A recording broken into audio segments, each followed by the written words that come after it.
What, y'all just don't eat oranges? Like as a snack? As a little sneaky snack? How do you eat it then with a knife or fork? I think he means as part of a meal, not like, you know.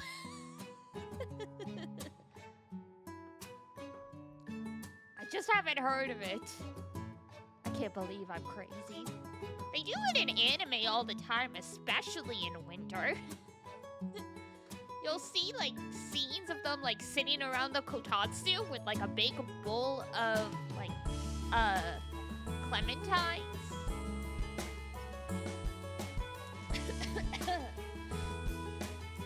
No, never you? Are you the one that hates oranges? I know one of y'all hates grapes, which is crazy to me, because grapes are my favorite fruit. But to each their own. That I feel seen? That you don't like grapes? Hold on. Hold on.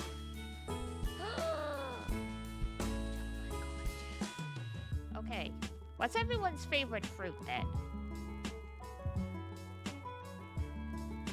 I like grapes. I like oranges. I like bananas. Strawberries sometimes are a little too sweet for me, but I like them like in smoothies and stuff.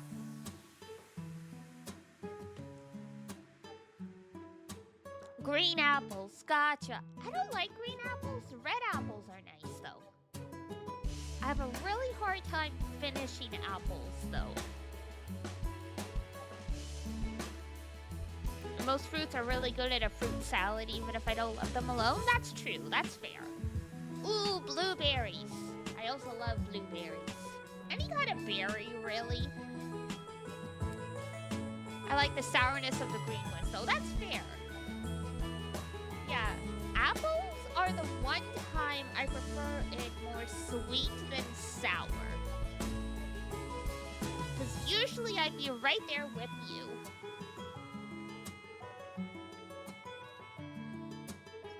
Anything kiwi flavored. I'm trying to remember if I've ever had kiwi. I don't think so. I think growing up,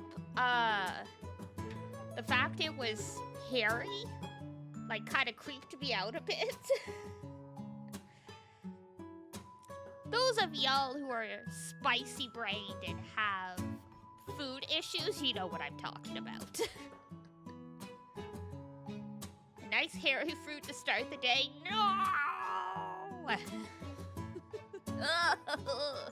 skin's crawling just thinking of it.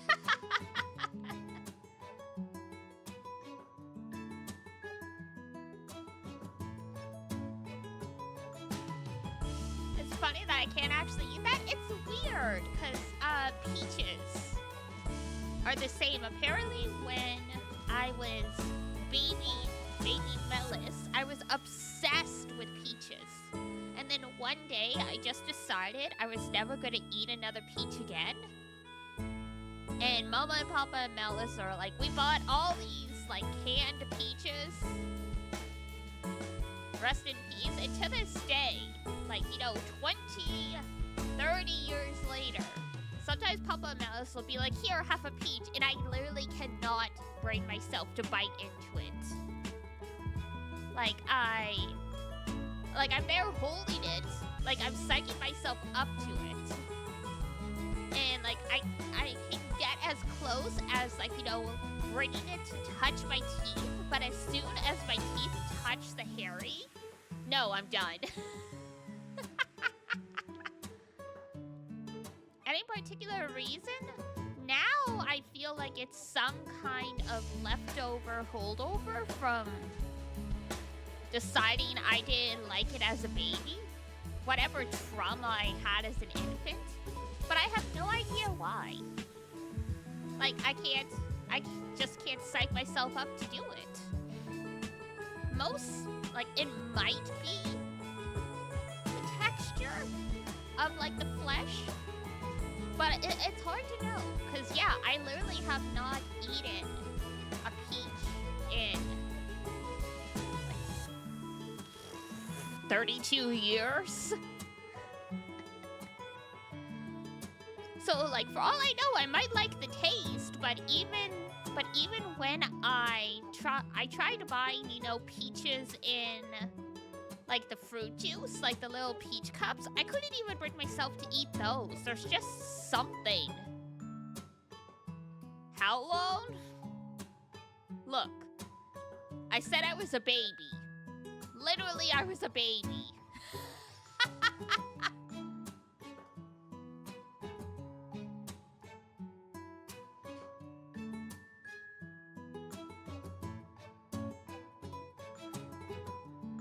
Sure you eat peach-flavored stuff, though? No. It's not that common to find peach-flavored stuff, but yeah. Starting to think Zexy was right? Excuse me? That what? That I'm old? That I'm an auntie? Go to hell. Oh my god. This 4 days before my birthday. As if I wasn't already having a crisis. Thanks. Thanks.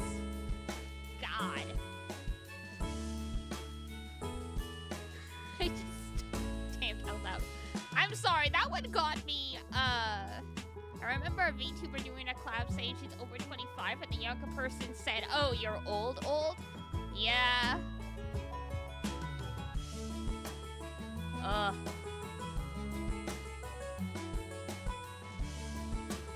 Look, if you're old and a really cracked gamer like Botan from, Hololive JP, then people don't say anything. If you're just cute, silly, haha, like me, they call you old for being over, like, 30.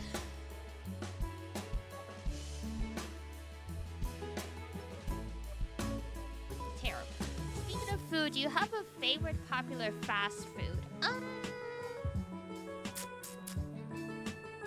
trying to think. I always... Just let me Google this quickly, because I can't remember if this fast food chain is Canadian only, in which case I might need to explain it a bit. Don't dox, please. I mean, if it's just a Canadian chain, would it be that bad? But yeah, not a local chain. But you also have to remember, I thought you were 28 or 29. I wish I was. I mean, I still look like I'm 21, so...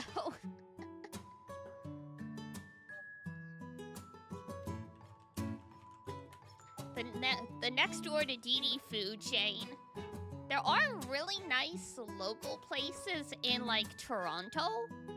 But Toronto's so huge that I'd be like, yeah, sure, whatever.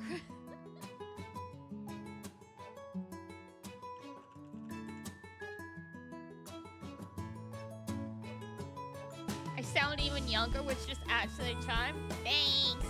Yeah, the genetics worked out really well in my family. Everyone has baby faces. And Mama and Papa and Melis didn't start getting white hair until they were in their 60s. Like, Mama Melis is retired, and she only has, like, tiny wisps of gray in her hair. There's, like,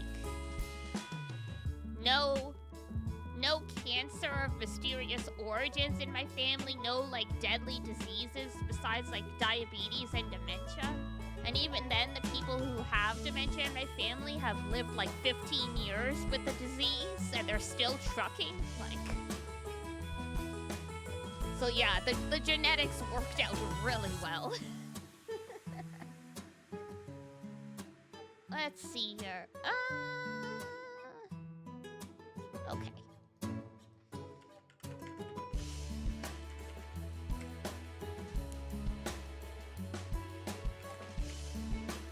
This hobbies restaurant in the US. Oh, okay.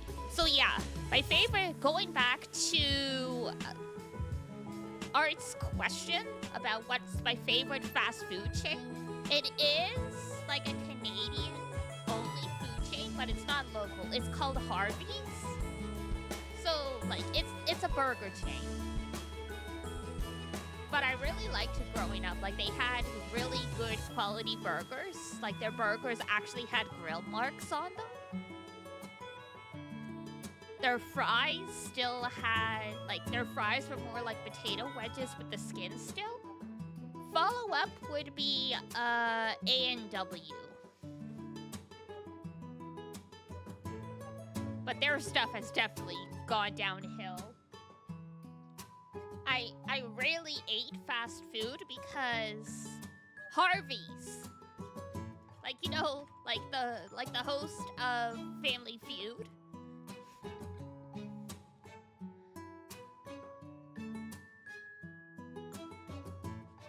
But yeah, it's been around for 65 years according to Google. So yeah, it was a pretty decent. I haven't been there in ages, just because the one flaw my family does have is we all are prone to stomach problems.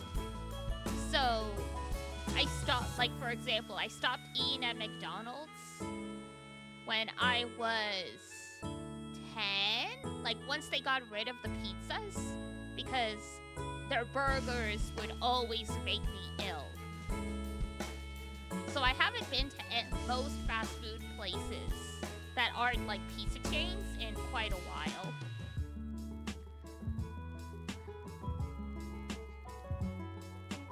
Family Feud is on a loop on my TV every time I turn it on by default. Oh my god. That show was always fun to me, but yeah. When you go to Canada, you're gonna try it? Okay! Yeah, it's one of those things. Kind of like In-N-Out Burger. People who are on the West Coast are like, In-N-Out isn't that great. I'm like, yeah, but you know, we don't have it here. Like, I think we just got Shake Shack in Toronto not that long ago. I remember going there in January to visit Mama and Papa Mellis. Because, like, they don't live in Toronto, but, like, you know, it's a stop in my journey. And I was like, we've got what now? We've got this? We've got that? What happened?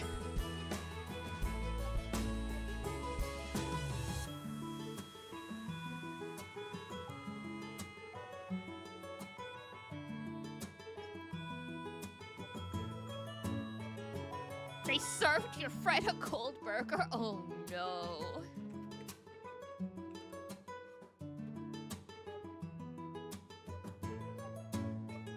Yeah, there's no Shake Shack where I am, as the brand's expansion in Canada is focused on the Greater Toronto area. Which, I mean, fair. So yeah, there's like only three Shake Shack restaurants in all of Canada.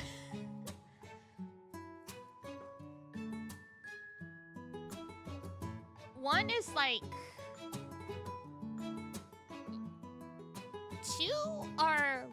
in Union Station, which is like the big train station where you come, like the actual like commuter trains come in and out, the subways there as well. Yonge and Dundas, that would be around one of the malls, but probably not in the mall proper. And then in Yorkdale, which is like the rich-ass super mall, where, like, you know, they've got, like, Chanel stores and, like, all kinds of, like, stuff like that. One time I had to kill time. Like, it's a nice mall to go around. And they have stores that, like, are affordable.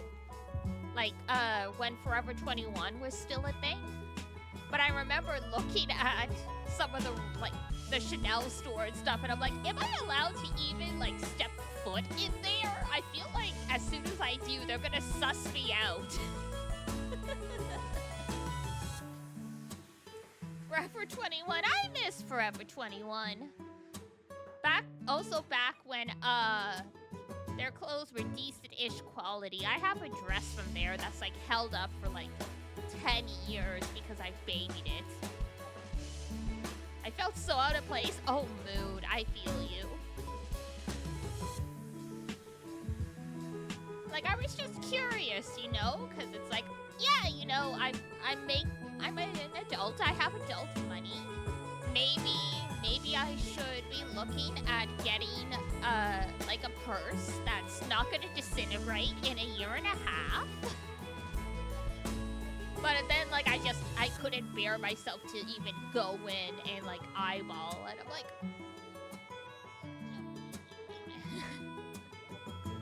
I need a new wallet yourself, I feel ya. I moved away from wallets proper, and now I just have, what are they? The card cases? I got a nice one from Kate Spade, which is, you know, slightly more upscale brand, but not super upscale. I really like it. It's held together nicely.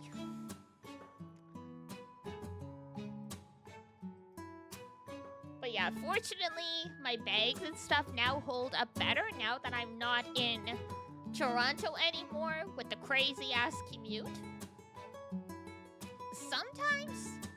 Sometimes I'm like, I wish I could go back to Toronto. Go back to the big city. Can't really afford to live there without, you know, 6 roommates. But there was more stuff to do, and the gay, like, the LGBTQ community is actually thriving there. Here, where I am, it's not like I'm in, like, the middle of nowhere, but I kind of feel it's like...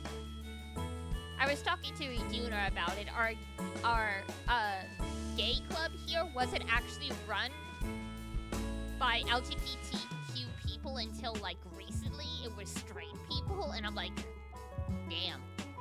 Not even, like, apparently, like, you know, I was like, you know, me, like, buy pants so they look straight. She's like, no, straight up. I'm like, Jesus Christ. I'm like, yeah, I never would have wanted to step foot in there.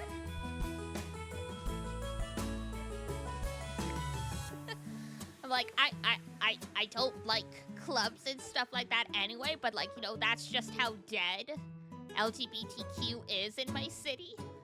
Like, there's definitely people here, but it's like, yeah. And that's why sometimes I'm like, it would be nice to go back to the city. I remember when Mama Melis, because Mama Melis has been like, oh yeah, when Papa Melis, like, passes away at some point, I will sell this house and I will move down to be closer to you. I'm like, no.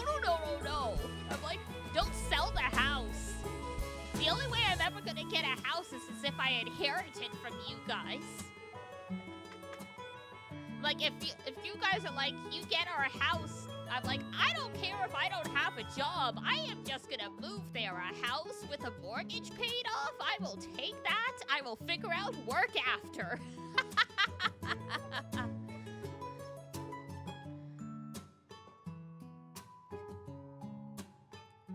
Like, when figure out work? Well, and that's the thing, right? When, like, you know, 50 to 60% of your income goes to rent, if you're gonna be in a situation where they're like, oh yeah, the mortgage is paid off, or, you know, it's like $500 a month, it's like, done, sold. That is like 50% less than I'm paying now, I will take it.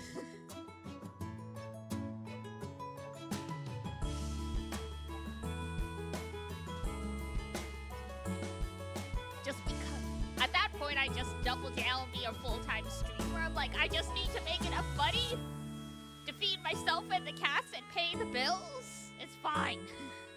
Live off the streamer money. Hey, I mean, I would have access to the backyard. Papa Melis is already growing tomatoes and, like, beans and stuff back there. I could be somewhat self-sufficient.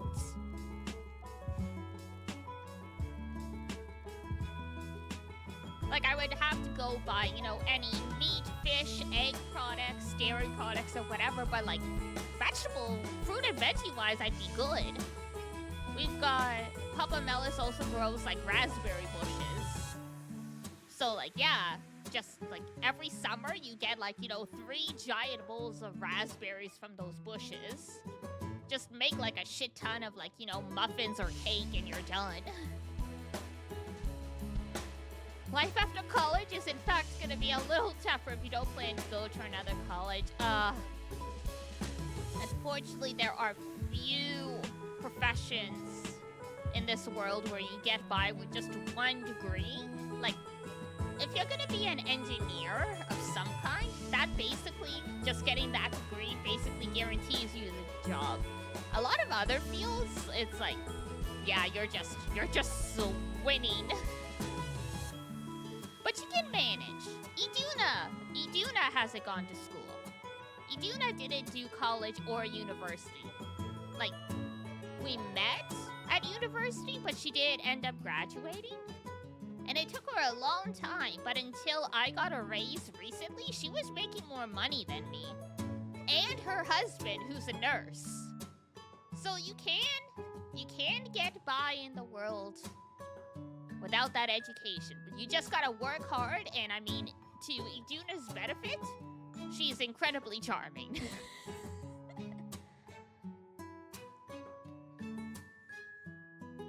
So like, it can happen. Like, there's things can look a little bleak, especially when it's a grass on the other side thing. But it can work out. I mean, I think I don't know if I talked with you guys about this before, but you know, it was like I was trying to get a job, and like, you know, I got a phone call and they were like, sorry, you weren't successful. And then they called me a day later. They're like, actually, the person we offered the job to quit already because they got offered a better paying job. Do you want it? Sometimes that shit happens. Duna has a secret character trait. I don't know if it's a secret that she is incredibly charismatic and charming. But she is. She definitely is. She has, she's worked very hard, but like definitely her personality carries her through. Like, she's left job interviews being like, oh yeah, they loved me, I got this, and I'm like, I don't think my personality has ever been a positive factor in a job interview. If anything, I think it's held me back. Especially before I got medicated, because then I would be trying to not have a panic attack the entire interview. I was doing the whole, like, last time I did an interview, like, everyone's moved to taking notes with laptops and stuff, so they make eye contact with you more often, and I'm like, damn, bring back the pen and paper. It was so much easier to project an air of confidence when you're just talking to the top of somebody's head.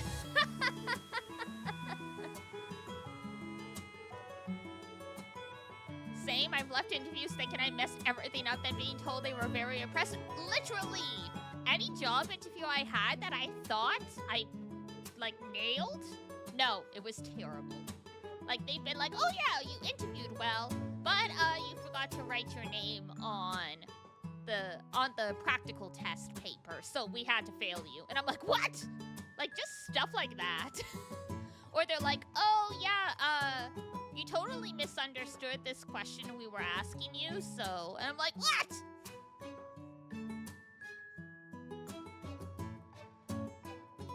Like, how's that my fault? Especially when they're like, oh yeah, we're just gonna leave you in this room to do the test by yourself, and we'll come back like 5 minutes before it's done to let you know you have 5 more minutes. I'm like, what am I supposed to do if I have a question? Like, sometimes if you stick the head out the door, they'll be nearby. A lot of times they're not. They've gone back to their desk to work on their actual work, and I was like, well, shit.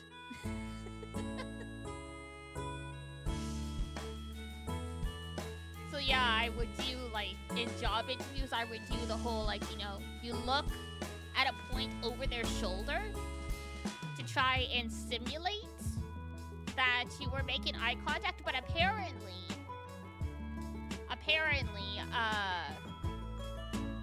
people can tell you're not actually making real eye contact with them now. So once I found that out, I'm like, well, I can never do this again. I would be like, oh yeah, when I go to do job interviews, it'd be like the first 4 are tests. I'm definitely gonna flub these. I'm just gonna like warm up on these. The 5th one, I always get basically. Even when Mama Melis tries to help me with interview prompting, I get intimidated by her when she's in interview mode. Because she used to be a manager, right? I used to be afraid of Mama Melis when I was little. Like, she's very warm and loving, but she was, like, very serious about grades and, like, work and stuff like that. So when you're a little kid struggling with all your grades, like, a mom like that just seems like your worst enemy. So even when she tries to help me with, like, job interview stuff, I'm like, I can't actually do mock interviews with you because you scare the shit out of me, Mom.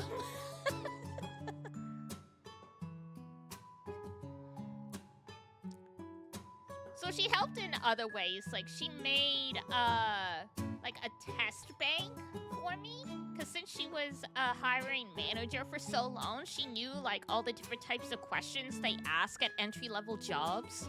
So she made me, like, this, like, 20-page whatever thing of questions to try filling out. And she's like, all right, do these, send them to me. I'll tell you, like, what would work, what didn't work. And now to this day, whenever I meet other apprentice apothecarists, because the test bank is specifically for my field, right? So every time I meet some, I'm like, do you want me to send this to you? Like, I try and pay it forward. So far, only one person's ever taken me up on it, but I'm like, you know what, fair. It's legit, though.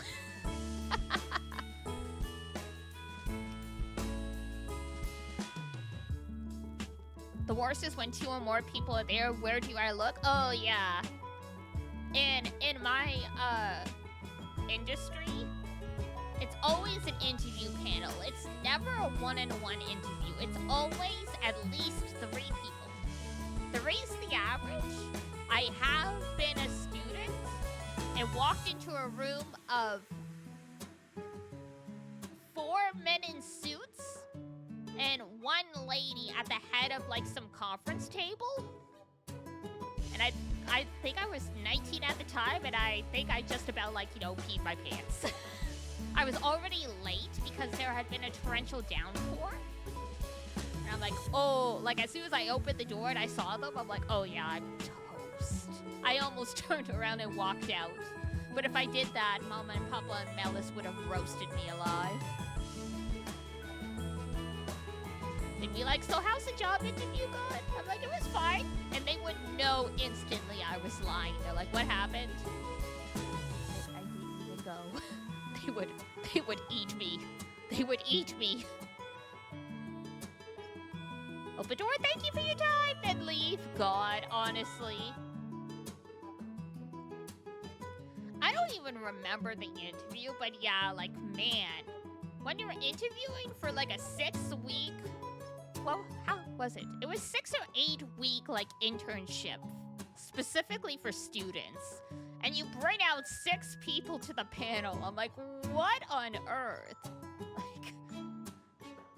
Like, do you really need that many people for this? Most managers I know have a hard enough time getting, like, 2 people to be on the panel with them for interviews. And then we've got these people like, oh yeah! I brought my, like, bodyguards.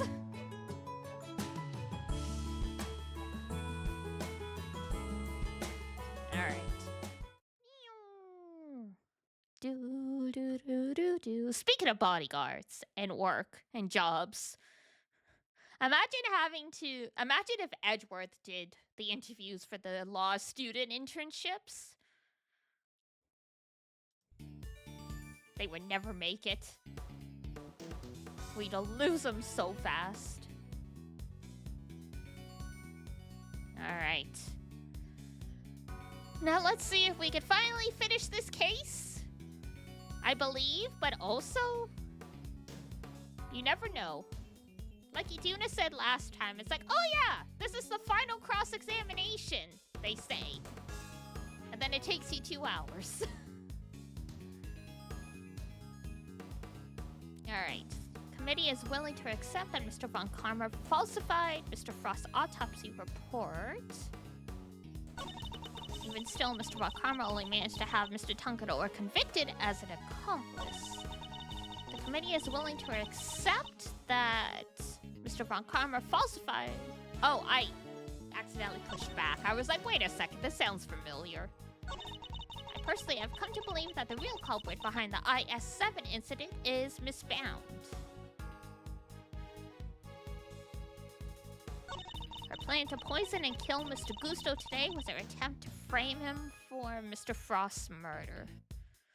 Okay. And what do we have for evidence of it? Again, it's been a few days. From Fender, including his comments in red. Statute of limitations. Convicted as an accomplice based on his confession.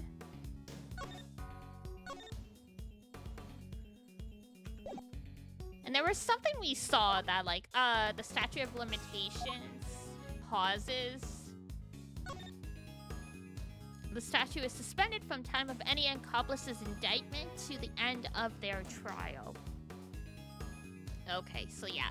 So technically the statute of limitations has not ended because it took them so long to actually do Tangaroa's trial. That's what I thought.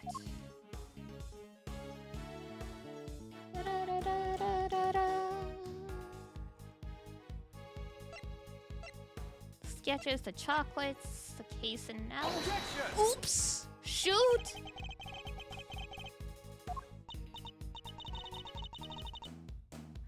I meant to read it, not present it. No, nothing seems out of place. And perhaps you could refrain from insinuating otherwise. Oopsies.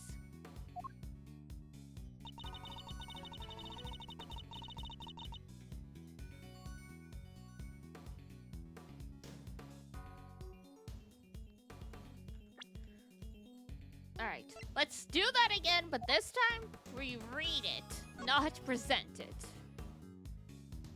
Oh, the fountain, okay.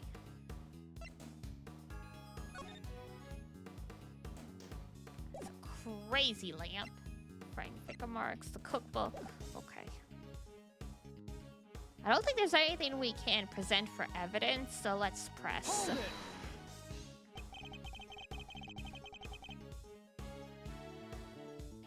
Why would Miss Bound have chosen to frame Mr. Gusto for the murder? No doubt because he suspected her of being the real culprit. He may have entered what he thought was the winter wing simply to see if the Gemini statue was genuine. Little did he know that he would be greeted by a trap designed to silence him. A trap that nearly worked. Objection! Do you have any evidence to support that line of reasoning? Unfortunately, Mr. Gusto remains in critical condition.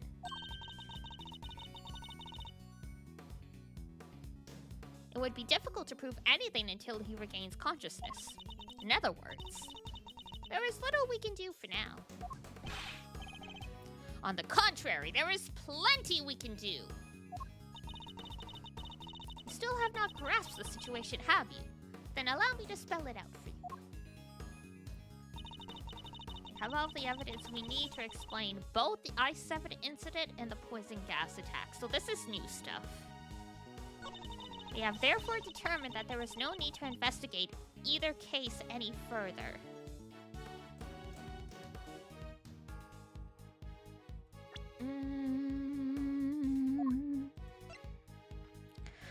There was blood in the fountain, ma'am. Objection!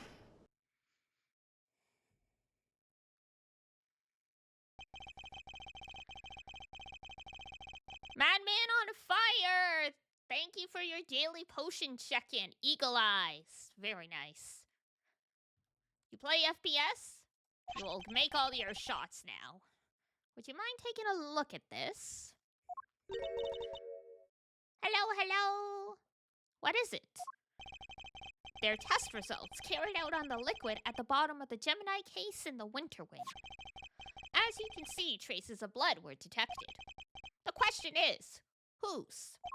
Until that question is answered, I hardly think you can claim to have all the evidence. Ow. There was blood in the Gemini case. She doesn't even read her own reports. Why did I not hear about this from Eustace? Because Detective Gumshoe informed me of the results directly. I was planning to tell Mr. Winner about it myself, of course.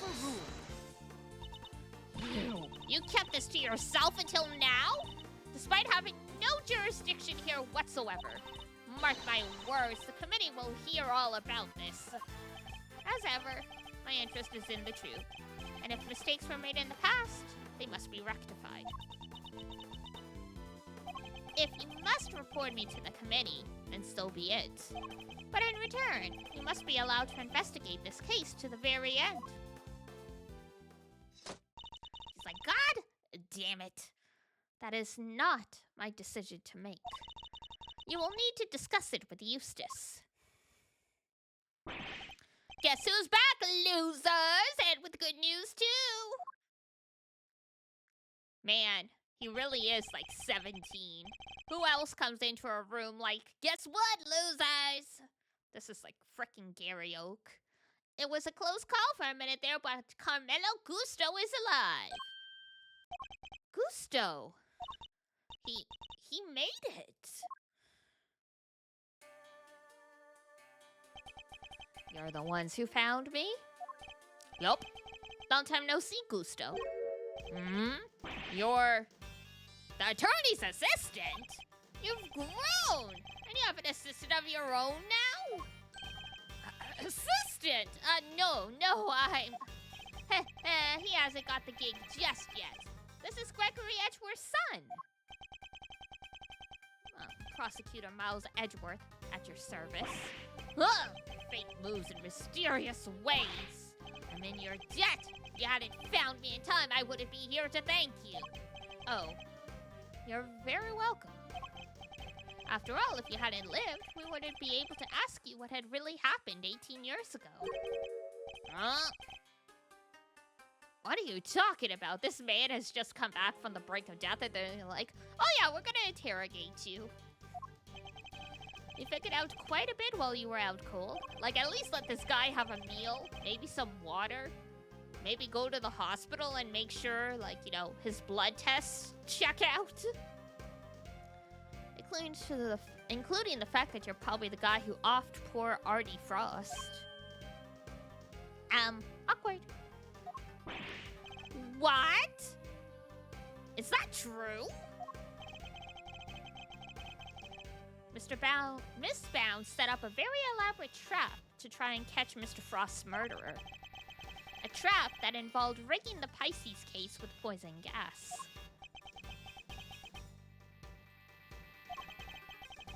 Perhaps in light of that fact, you could tell us in your own words what happened back then? Or perhaps you'd rather exercise your right to remain silent?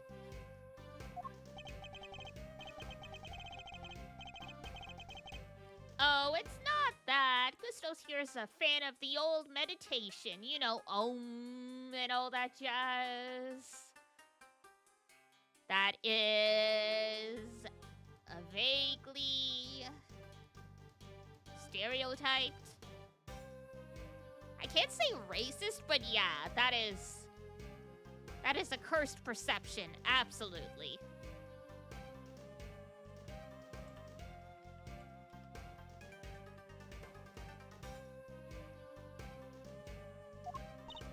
Wow, sleeping while standing seems pretty cool. That's one heck of a talent. Except, there's no sleeping involved in meditation, Kay. Well, I mean, if you do it right.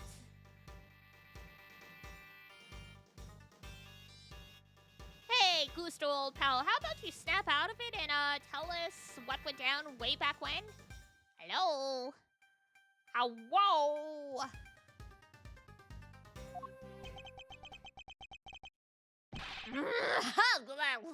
What is that laugh? I was caught in the girl's trap, so I must be the killer? Is that your idea of a joke? I'm the victim here. Indeed you are, Mr. Gusto. And there is no evidence that you have done anything wrong yet. Mr. Edgeworth and Mr. Fender are merely speculating. Rest assured, they have no authority here, and that you may pay them no heed. At least somebody here seems to be on my side. Judge Verity Gavel, it's a pleasure, Mr. Gusto. I will assist you in any way you may require. Perhaps you could be... blah, blah, blah, blah, blah. Let's try that again. Perhaps you could begin by explaining what actually happened 18 years ago to Mr. Edgeworth? Fine. You want me to prove I'm innocent, Mr. Prosecutor? I'll be happy to.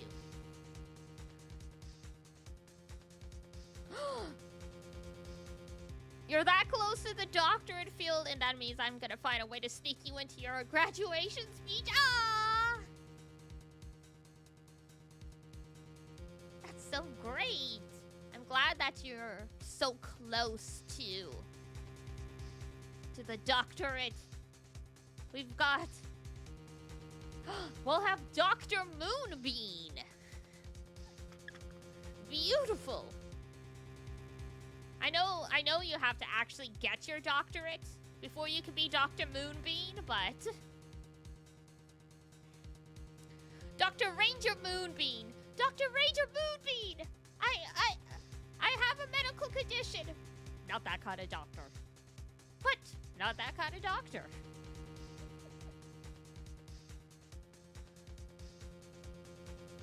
Objection!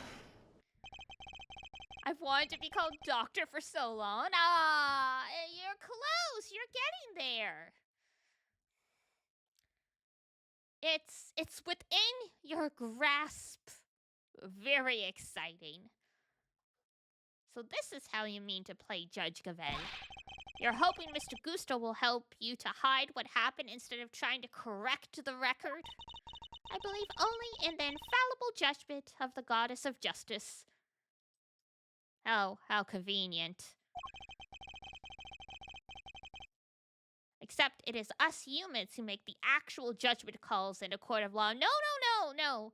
She goes back to her chambers and she consults the Ouija board.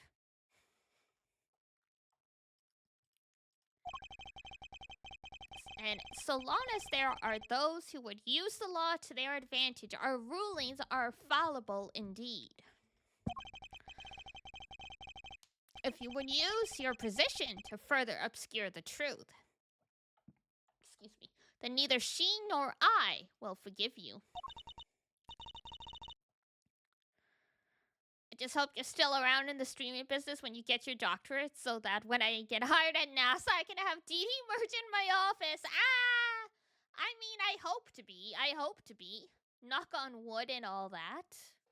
As I've said before, I want to be like the gaming grandmas. So unless stuff actually happens that prevents me, I will still be here, I'm sure. What do you advise, Judge Gavel? It would seem that you are under suspicion because it was you who triggered the poisoned gas. Theoretically, it's 9 years, but it would most likely be like 6 or 7. Ah, gotcha.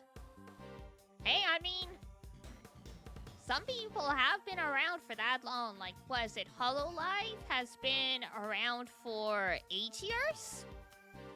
The first VTubers in Hololive are still around.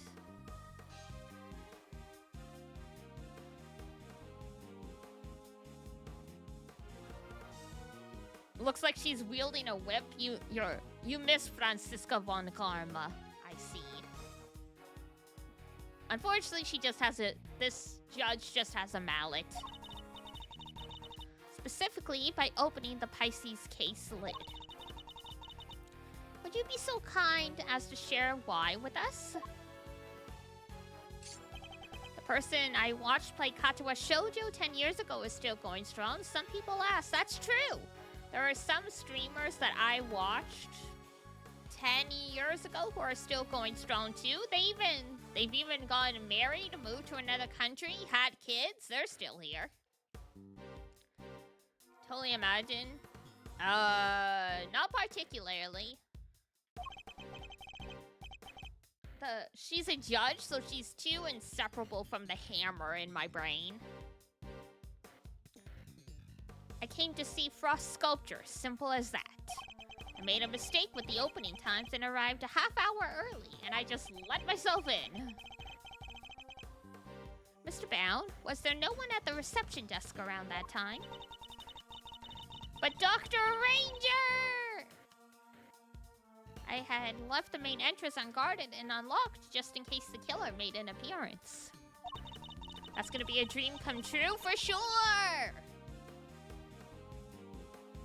We believe.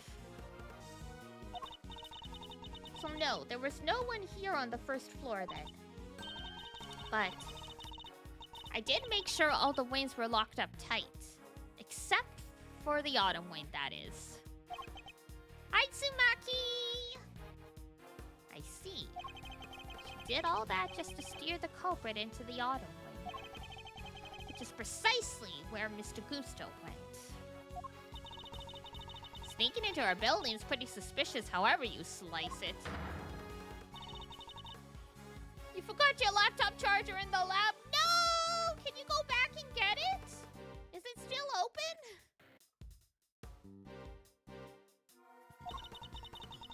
I will permit no objections or interventions unless there is some evidence that the witness is lying. The courtroom? You know this is an art gallery, right?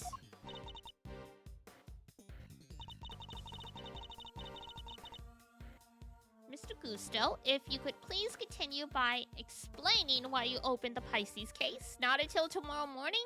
No!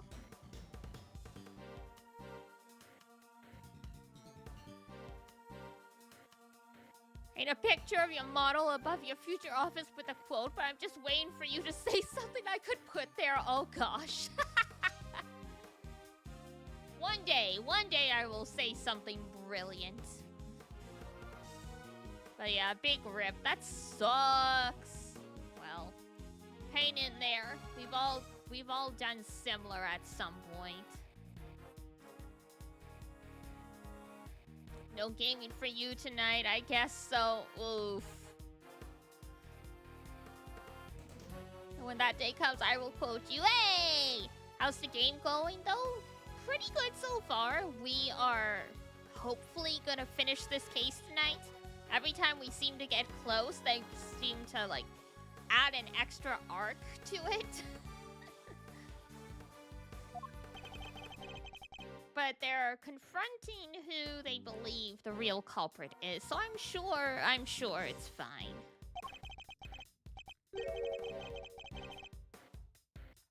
So I went up to the Gemini. Sorry, I guess it was supposed to be the Pisces statue. And I saw the lid was frozen on tight, so I grabbed a blowtorch from nearby and tried to open it. Why, though? Why would you do that?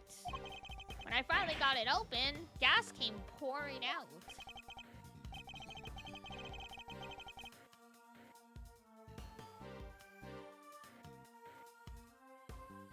Fascinating. His is the sort of flawless testimony that attorneys can only dream of.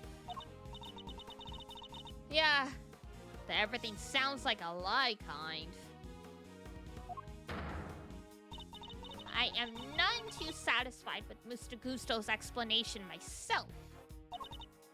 Alas, there is no evidence to refute it. Come on, there must be something.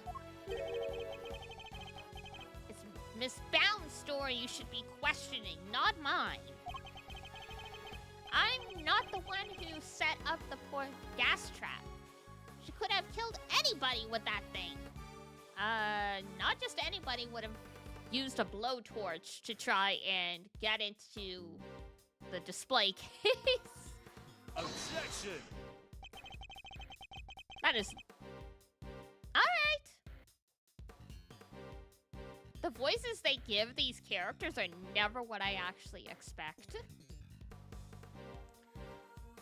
She turned on the sprinklers as soon as the gas was released. She knew exactly what she was doing. She was gunning for the killer and nobody else. That killer being you, old pal. So, you believe that self-confessed criminal? I mean, if they've already confessed, they don't really have a reason to keep lying, do they?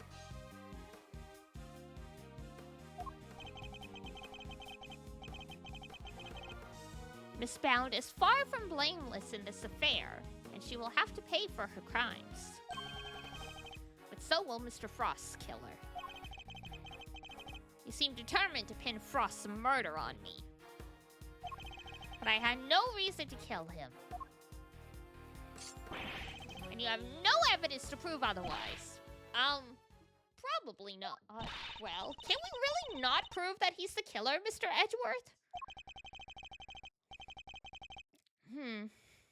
Mr. Gusto fell victim to the poison gas. That much is indisputable. Yet, no matter how suspicious his actions in the present may seem, they prove nothing about the past. Yeah, but... And what about you, Mr. Fender? There must be something we can do. You're right. We may not have evidence, but we have plenty of intel. Let's see here. If Gusto killed Frost, he must have had a reason. His children? He claims not to have a motive. But that can't really be true, can it? If he did it, if he has one. Not many people commit murder just for fun. Unless you're, what's his name? Yuga from, The Last Defense Academy. In fact, your old man had a little back and forth with Mr. Von Karma about a probable motive too, remember?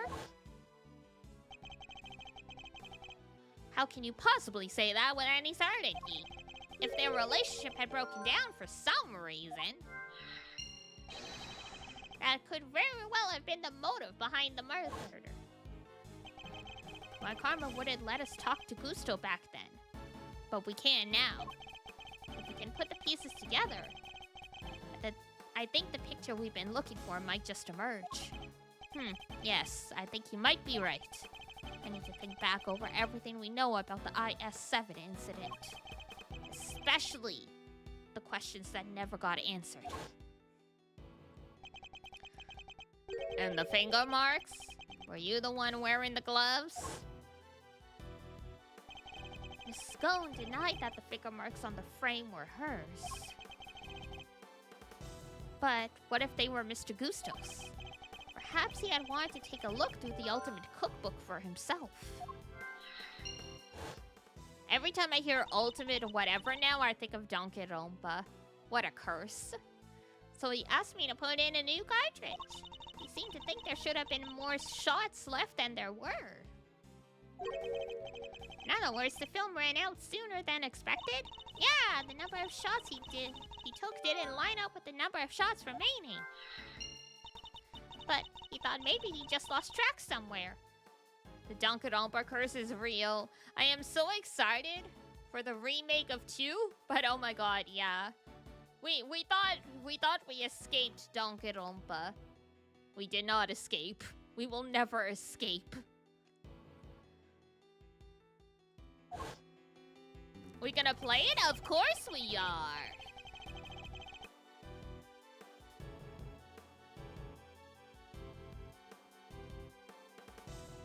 2 times 2 is so exciting. It is. I read something recently that they were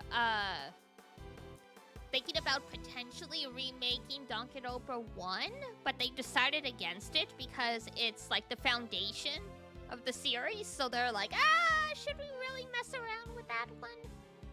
So it sounds like they really wanted to, like, throw a curveball into everything. My father noticed these things for a reason. I just need to piece them together correctly. In the absence of evidence, it's the only way to the truth. Here we go. Logic. Alright. Murder's motive. Gucho insists he had no reason to kill Artie Frost, but...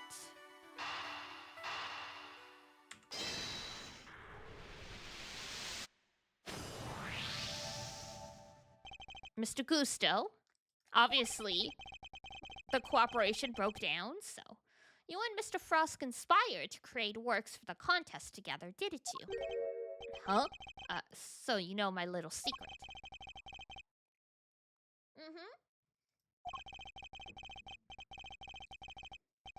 Mr. Fender was kind enough to inform me.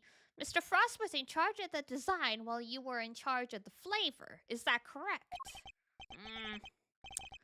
What can I say? I still had a long way to travel on the road to becoming a master confectioner. To be a master. A pastry master. I was gonna keep singing, and then I realized that confectioner doesn't actually fit the beat. We both wanted to show what we could do. Show that we were better than Tangaroa. Then why did you help Mr. Frost with his entry for the final? What grounds do you have to say that?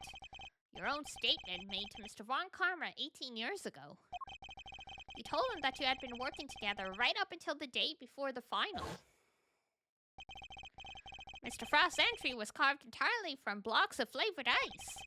Ice which would have needed at least a day to freeze. And whose flavors would therefore have been already prepared by Mr. Gusto. Teehee. Yes, which lines up perfectly with what Gusto told me, that he helped Frost until the day before the final. In that case, why didn't Mr. Frost reciprocate and help Mr. Gusto in return?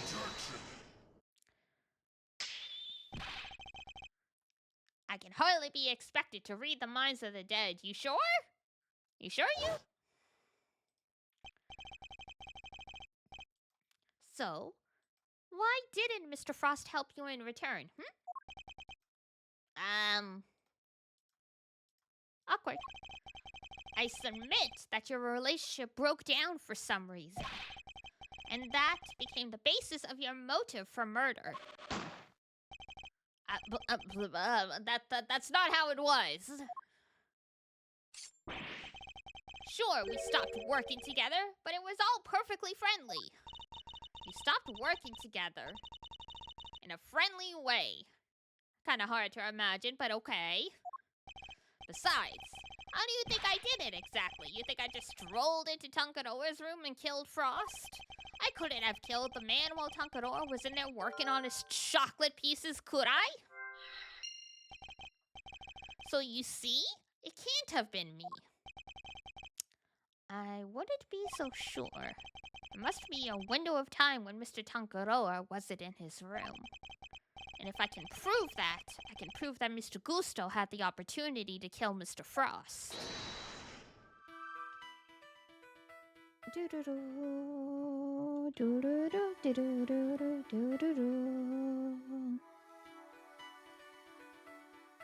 Alright. So, remaining exposures, and he wanted the cookbook, so he probably took the camera to take pictures of the recipes or whatever was inside.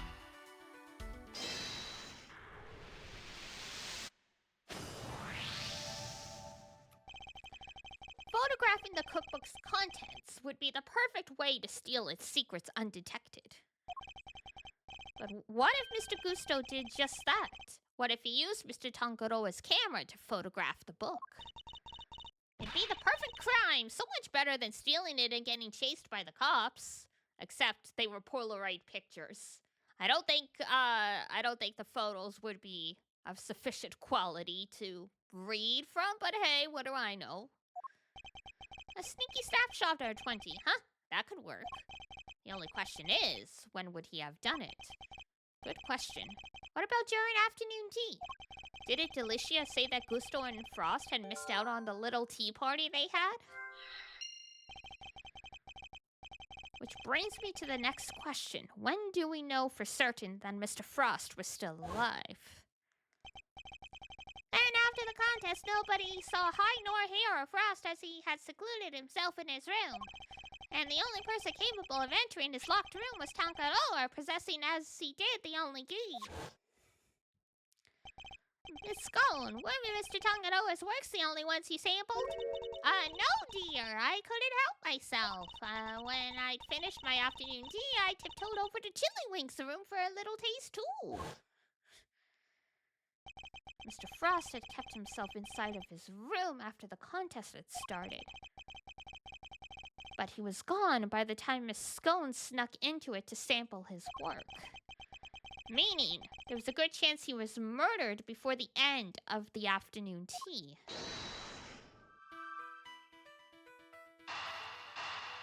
Boom.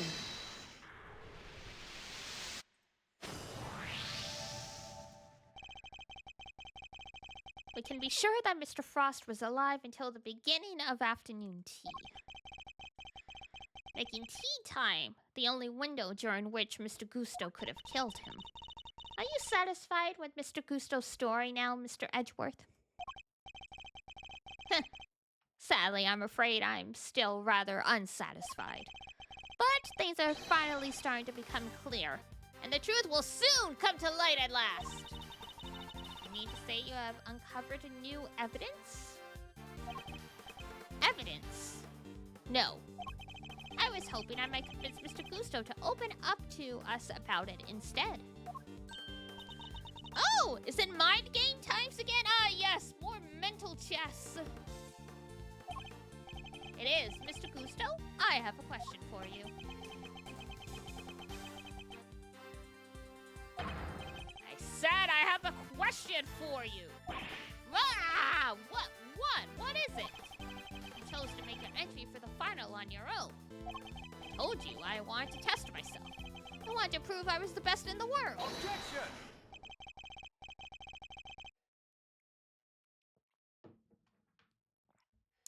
Did he have that tattoo of a seahorse on his hand 18 years ago, or is that new? Interesting. If that were the case, then surely you wouldn't have chosen to cheat in the first place. So tell me, Mr. Gusto, why did you feel the need to team up with Mr. Frost? No reason.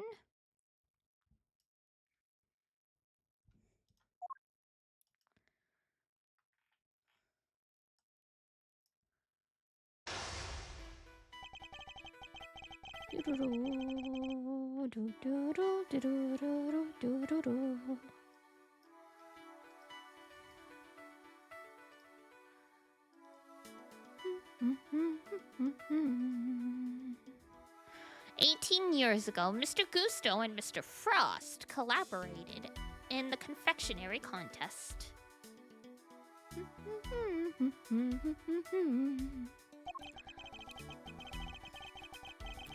But why did they work together? And why did they enter the contest in the first place? That's the information I need to get out of my opponent somehow. No. Mr. Gusto seems to have a habit of pretending to be asleep when things aren't going his way. Let's start by focusing on why he chose to work with Mr. Frost.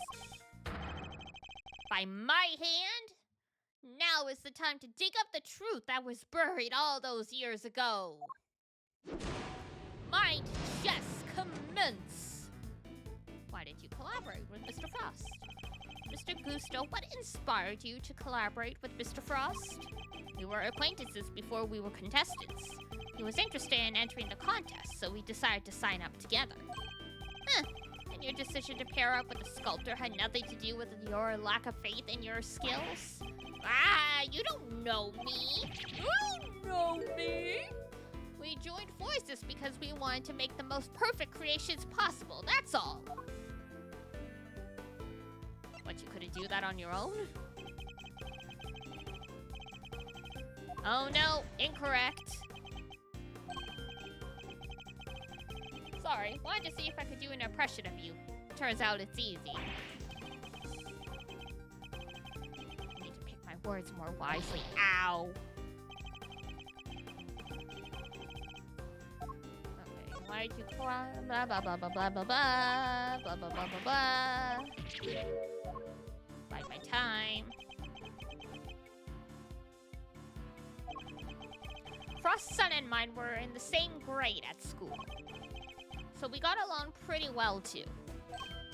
Oh, so you were just two friends who happened to try for the title of world's greatest confectioner?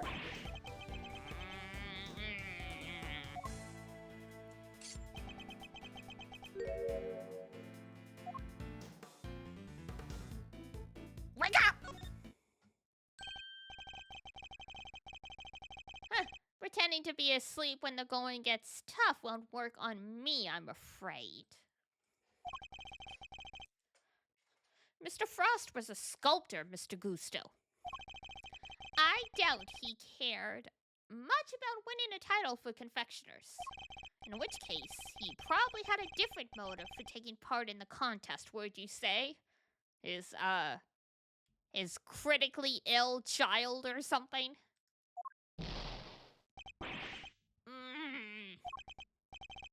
Fine, it was me. I wanted that title. Frost was only in it for the prize, the ultimate cookbook. Huh, I see. Since your objectives dovetailed so neatly, you decided to work together. But then, something happened. A breakdown in your relationship, perhaps? If so, I want to know why. Mr. Prosecutor, I'm still quite unwell after my brush with death. Pushed me too hard. And I'll be on my way back to the medical room. No, wait! Then you'd better wrap this up quickly. I'm already dangerously low on patience. But, my health is fine. I'm just making excuses. Mr. Gusto is trying desperately to make his escape. But he's not going anywhere yet. Not as long as he's still keeping things from me. So let's figure out what he really was after next.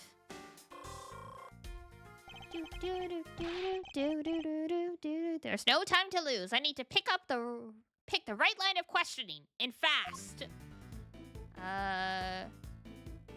Did you want more than just the title? Did you want to be on Bacon Bob? God. You two had your eyes on something other than the title, didn't you? After all, I'm not sure the title of World's Greatest Confectioner even counts for that much. Now you're insulting the way of the confectioner? My only goal, was to win that title. I didn't care about anything else. I have no idea how much it would have meant to me. Damn. Bide my time.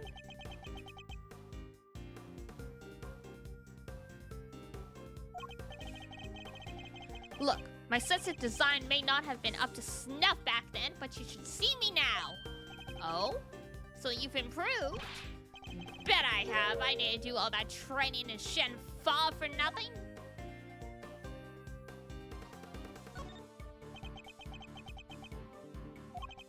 I looked up to Tangaroa, you know, spent hours poring over the designs of his work. Even used to watch his show with my son. Sounds to me like Mr. Tangaroa's work was especially influential in your early studies. And with his recipe book, he might have even become the best someday. Maybe. The book was a real treasure, no doubt about that. Any confectioner would have wanted it, except it's not an actual cookbook. It's like full of medicinal recipes.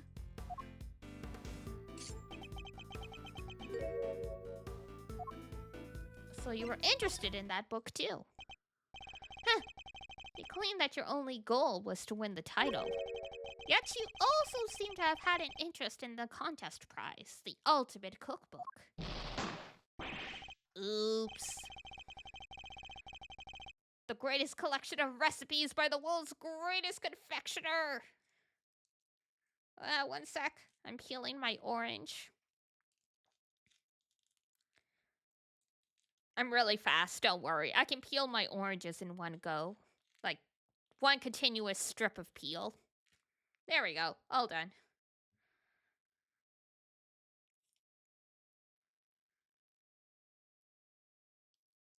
Ow.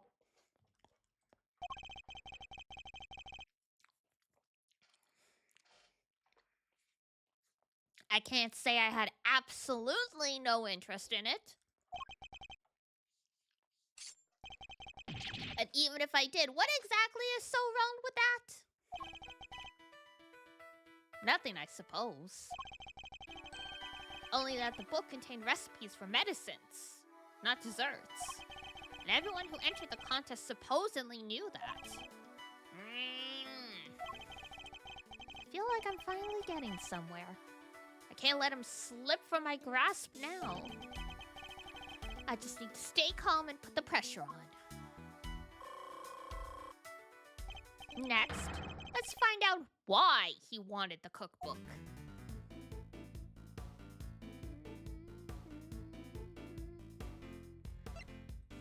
Did you really need it to help you make your sweets? So your plan was to win the cookbook and use it to help you with your own creations? What else? A book like that could have improved my craft tenfold. You could have made a lot of money if you'd sold it. I don't know much about what was actually in there, but it was worth more than money, I'll tell you that.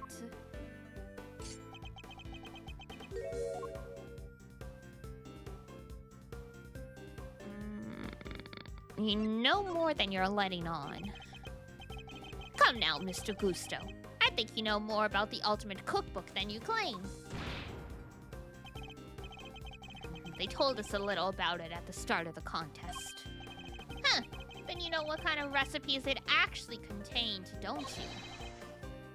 And they weren't dessert recipes at all.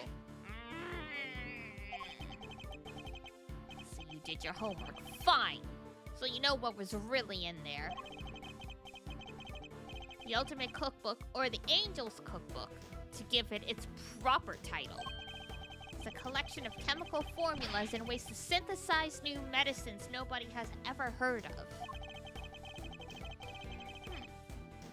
So he did know that the cookbook actually contained recipes for medicines. This could be an important clue. Did you know what the book was really worth? What kind of question is that? It was a collection of Mr. Tonkanoa's recipes, but you just said! There wasn't a confectioner in the world who wouldn't have wanted to get their hands on it. Time to deploy my clue. So you knew! Your designs may have improved thanks to your training in Shenfa. But you clearly didn't do enough work on your skills of deception. You've already admitted that you knew the Ultimate Cookbook was a collection of recipes for medicines.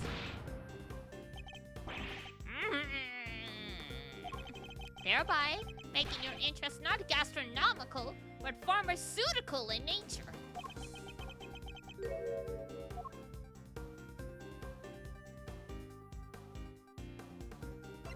You needed medicine, didn't you? You're a confectioner, Mr. Gusto. You had no professional interest in revolutionary new medicines, which suggests that your interest must have been personal. I underestimated you. Fine. You're right. Winning the title wasn't the only reason I entered the contest. I needed one of the recipes in that book. It was for my son. He was sick. He was? Tell me more. Oh, rest in peace. Gusto Jr. I assume he didn't make it.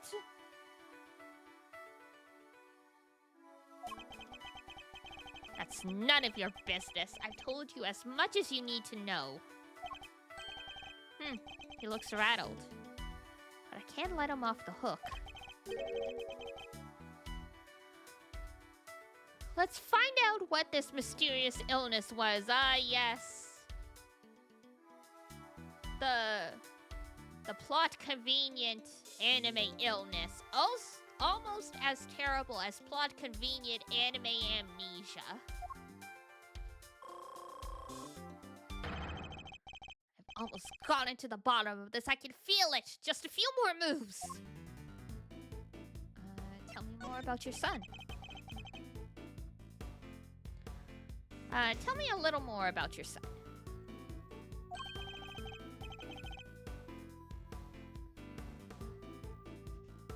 Aww. He was my pride and joy.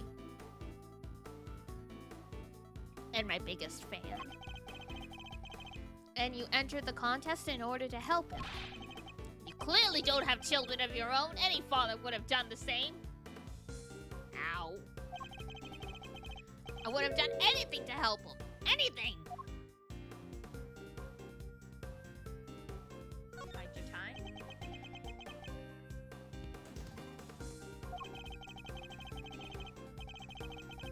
You would come see me here at the contest venue too, right up through the semifinals. Really? You didn't get in the way of your work? If you were trying to beat Samson Tangaroa, surely you did have time to look after a child. Yeah, well, I wanted to do what I could for him. He said he wanted to always be the first to try my creations. So he wasn't too sick to join you. You said your son was sick, Mr. Gusto. And yet he was able to come and join you for the contest? It wasn't that kind of illness. Nothing life-threatening anyway. Oh, okay, never mind. Maybe Gusto Jr. is around somewhere. This feels like it could be an important clue. Was the book necessary for him to get better? So you needed the cookbook to cure your son? Yeah, nowadays you can get the medication he needed anywhere. But back then, that book was our only hope. Why I didn't dare waste my time on fancy tea parties. I had to give my all to my work. And what about Mr. Tangaroa's work? Surely that tea break gave you the perfect opportunity to steal a glance at it. And what makes you think I had the energy or time to care about what the others had made? But you cared about Mr. Tangaroa's work. I think you've made it abundantly clear how much interest you had in Mr. Tangaroa's work. What's more, if you were that determined to win the ultimate cookbook, I seriously doubt you would have passed up on a chance to take a peek at your competitors' entries.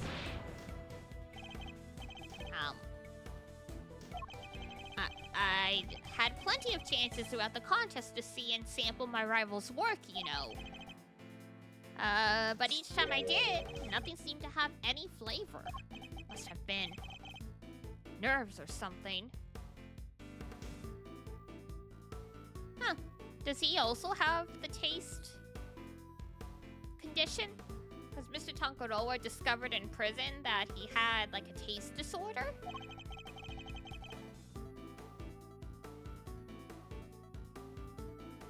Nothing Mr. Gusto tasted had any flavor.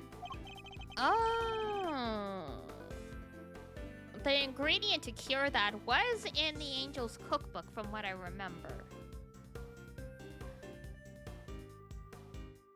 That seems like it could be an important clue. What was the name of your son's condition? Could you tell me the name of the disease your son suffered from? A real cold customer, Mr. Prosecutor. Isn't it enough that he was seriously ill? Why would you force me to tell you this? We're just trying to find out. Time to deploy my clue. but it wasn't life-threatening. You already shared with me that your son's illness wasn't life-threatening. But why are you so reluctant to share any further details? It may not have been life-threatening, but that doesn't mean it hadn't been life-altering. I see. That must have been very hard on the both of you. Of course it was. That was why I did everything I could to find a cure. We were desperate. He couldn't taste anything, not even his favorite desserts.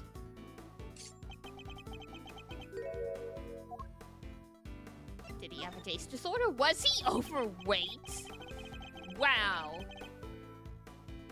So I guess if you went that direction, it would have been, it's like, oh, so he couldn't eat stuff? As I understand it, the Ultimate Cookbook contains the recipe for a very particular medication. One that Mr. Tangaroa used to cure himself of his own taste disorder. So he had it too? Too, you say? So your son has a taste disorder then, am I correct? Oh, how did I let that slip? You've been asking me to believe that you needed to win the cookbook in order to cure your son. But was that really the case? Of course it was! What are you saying? Saying that I'm not sure that's true based on everything you've told me. Time to deploy my clue. You were sick yourself, weren't you? Taste disorders are difficult to live with. It isn't easy not being able to enjoy your food. You should know, after all. You just told me you've experienced something like that during the contest. You said that nothing you sampled had any flavor. Those were your words, correct? Which would seem to suggest that you were suffering from a taste disorder. Confectioner without a sense of taste? Not exactly ideal. Are you sure it wasn't actually your own condition you were seeking a cure for, Mr. Gusto? I've had enough of your speculations! I managed just fine in that contest, made all my own entries, no problems. But weren't you working with Mr. Frost?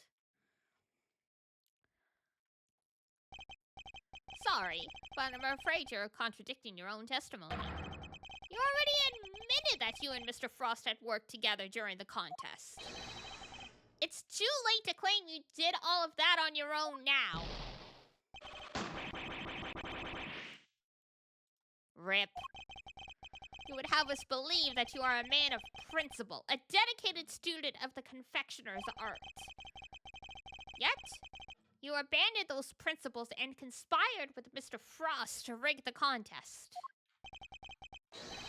Also, you could cure your own taste disorder.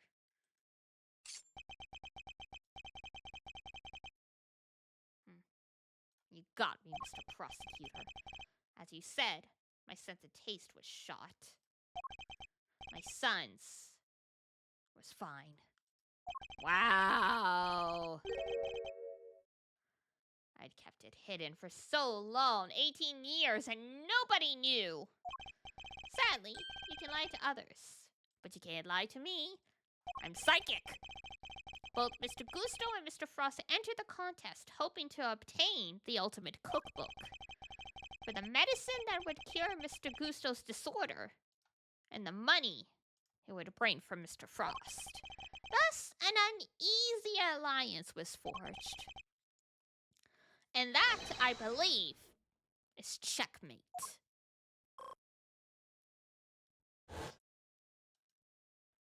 Got him. Mine just checkmate. I'll admit it, you're good.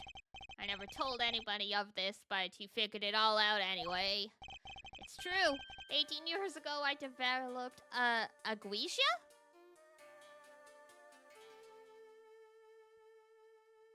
Hang on.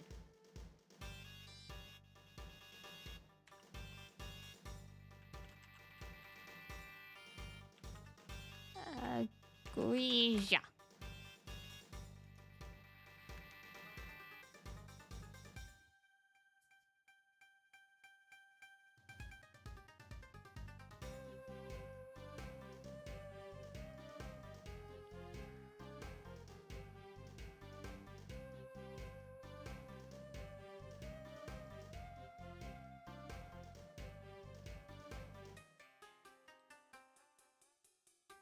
Man, these frickin' like, how do you say this word videos now are like an minute long because they gotta fill the time?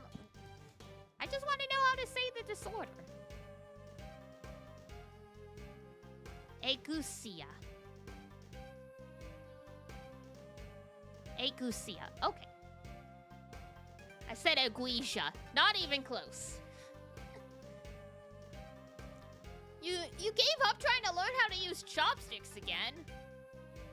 It's interesting how some people lose that ability and then others never do.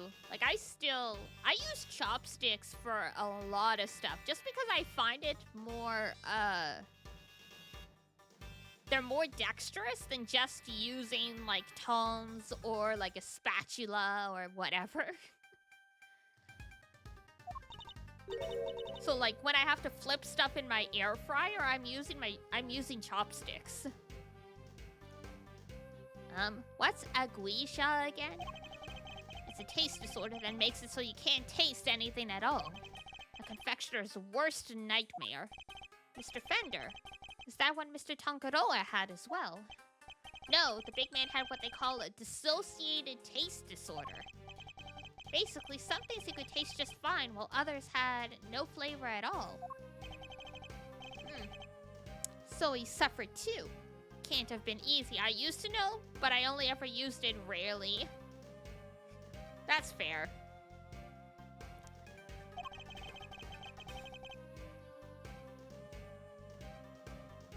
Not when there wasn't a way to cure it on the market. Which is why you needed Mr. Tangaroa's cookbook. Do you admit that this was the real reason you entered the contest? It was only one of the reasons. I wasn't lying when I said I wanted the title. He needs to do a 999 scheme to use other people's taste buds. Oh my gosh. True. For those who forgot, in 999's, like the first Zero Escape game, one of like the villains had started these whole experiments because he had a disorder that made it so he couldn't see or remember people's faces. And so he was trying to find a cure using psychics? I don't know, it don't make sense. But that'd be how rich, crazy people are.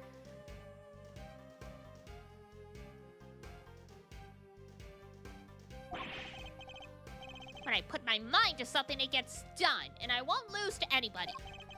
I may not have been able to taste it then, but I still knew my stuff was good enough to win.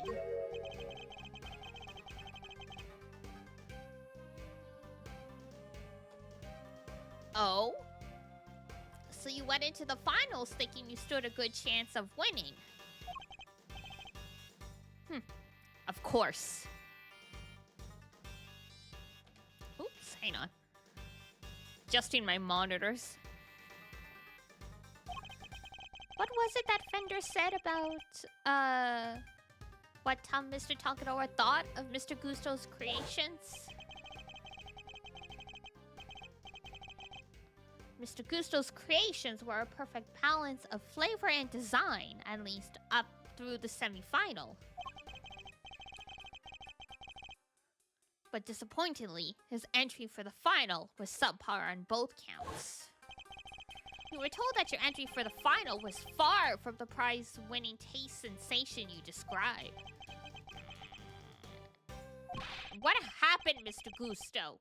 What went wrong that day? Fine. You want me to talk, I'll talk. But you're not going to like what I have to say. That's alright. We didn't like anything you had to say already anyway. My entry for the final. Mr. Frost and I were working together right up through the semifinal. I handled the flavor, he did the designing. But I wanted to face Tonkaroa in the final on my own. No help. Just me and my skills. So I helped Frost with his entry, but mine, I did alone. If it didn't taste good in the final, that's on me. What can I say? I lacked training.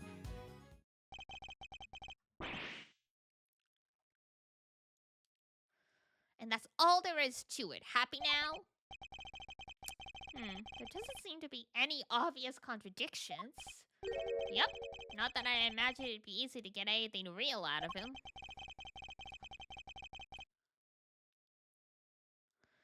He's managed to not let slip what really happened for 18 years after all. Why don't you try pushing him a bit, Malzarino? See if he can't shake something loose. I think I might just have to, Fender.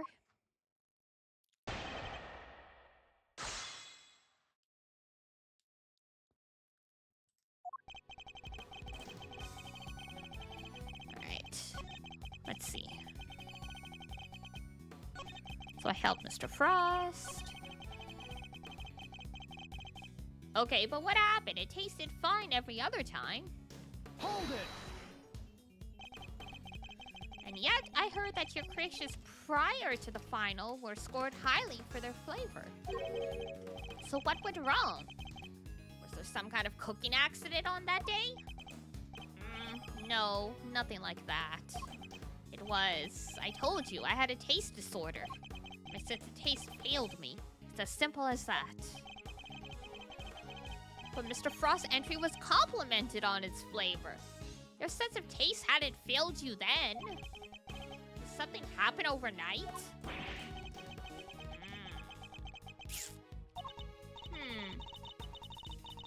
I don't think he's gonna spill any more beans, Mr. Edgeworth. And perhaps I should ask him about something else. Ask about the semifinal. Did something change between the semifinal and the final, Mr. Gusto?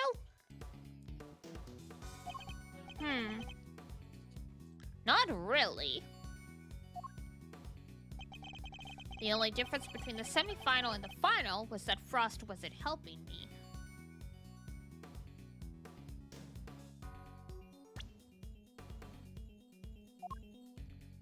But where'd the kids go? Objection!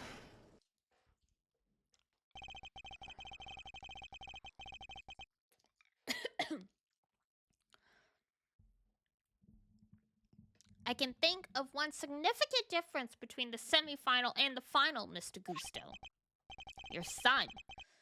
This is him in the photograph, correct? You told me he was there with you up through the semifinal. He was. What of it? What indeed? He was here for you until the semifinal, until suddenly he wasn't for the final. And just as suddenly, your work went from being lauded for its flavor to being lambasted. I don't think that's a coincidence, do you? Oh, the kid was doing it.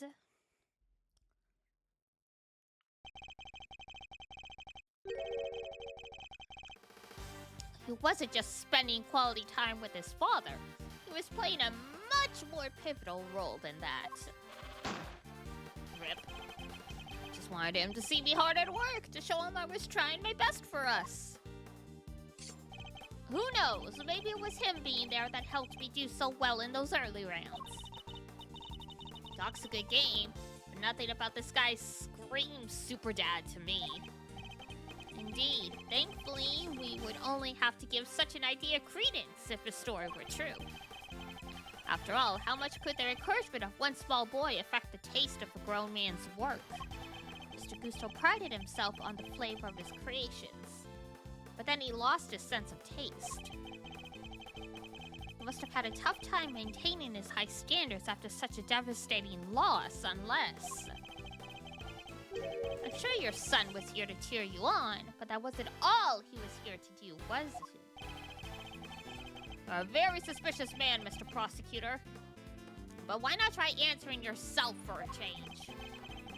What was an elementary school kid doing here, other than to support his father? To taste.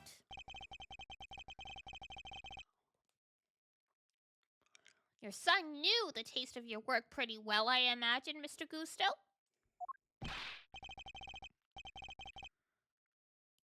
He was my biggest fan. Of course he knew it. In which case, he would have been a good judge of whether something tasted on brand, so to speak. No? What are you implying?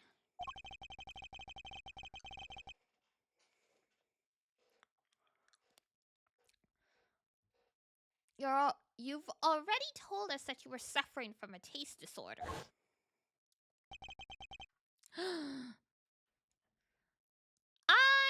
Hello!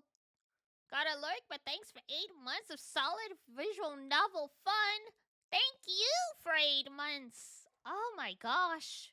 Already 8 months, huh? Time sure flies. Whew.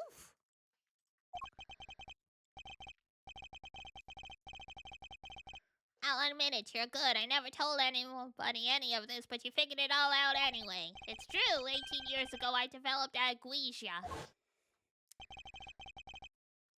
No one knew about your condition. Indeed. I doubt Mr. Frost would have wanted to continue collaborating with you had he found out. After all, it was your job to make sure his creations tasted good.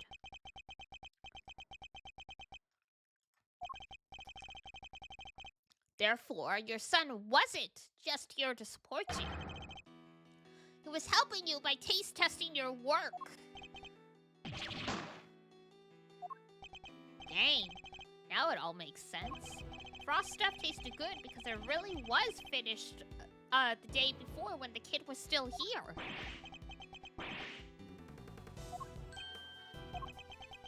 And he's losing it.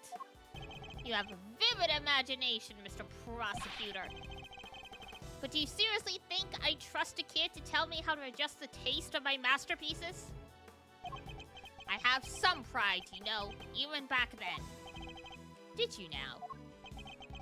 My designs may not have been much to write home about back then, but I always knew my work tasted better than anybody else's. You think I'd risk everything by putting my reputation in the hands of a child? This is just more speculation, that's all it is. But I mean, you had no sense of taste. Even having the kid taste it is better than nothing. In that case, I asked to speak with your son this instant. Let's see how much of your story he can corroborate. Sadly for you, my son is no longer my concern. What? As soon as I got my sense of taste back, I went straight to Shenfa to start my training. And cut off all ties with the kid for good. Why? What? You abandoned your own child? And that ain't the half of it. No one knows where he is, even now. The cops have looked all over for him, but no dice.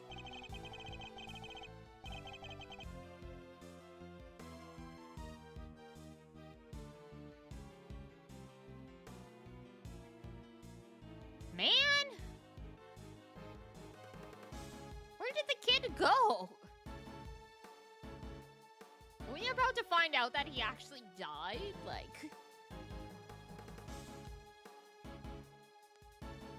So you still think you can prove your asinine theory? I'd like to see you try.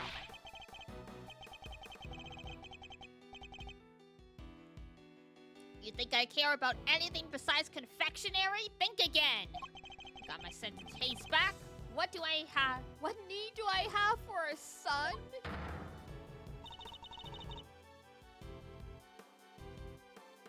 Damn. Silence in the courtroom. While Mr. Gusto's words and actions may demonstrate a certain lack of humanity on his part, the goddess of justice cannot judge him for that. Therefore, Mr. Edgeworth, I believe it is time for you to admit defeat. Yeah, give it a time. 18 years is a long time for anything to surface now, proof or otherwise. TV on the living room TV hits different. Oh my gosh.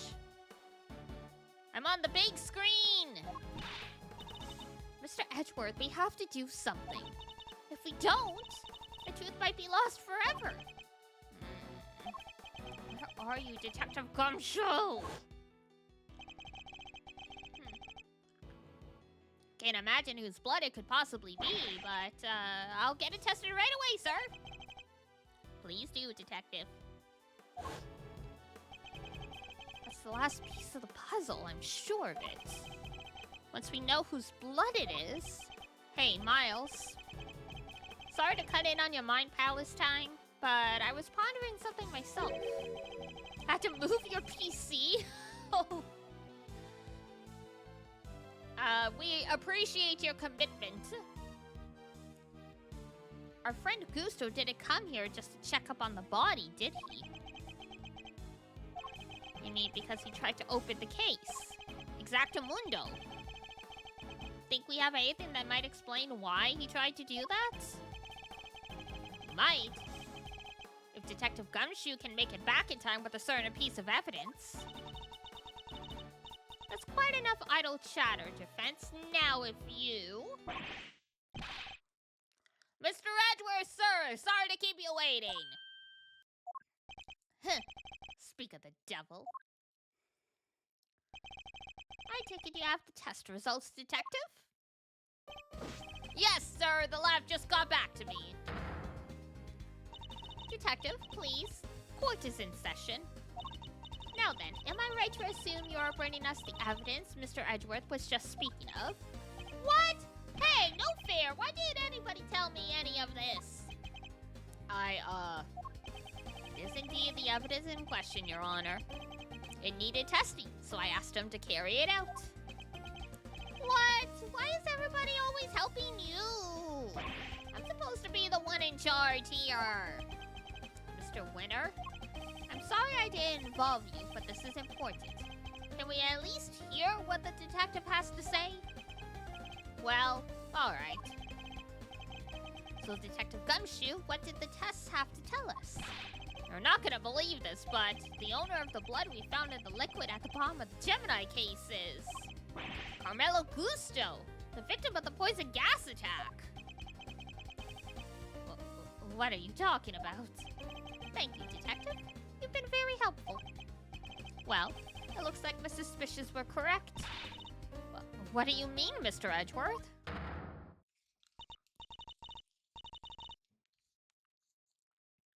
Yes, what do you mean? Explain yourself. What is the significance of this blood to this case?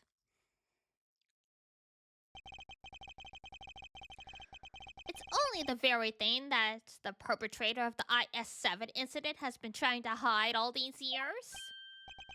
The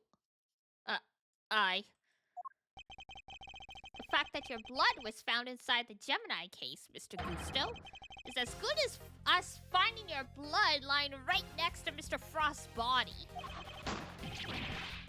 Rip. Overruled.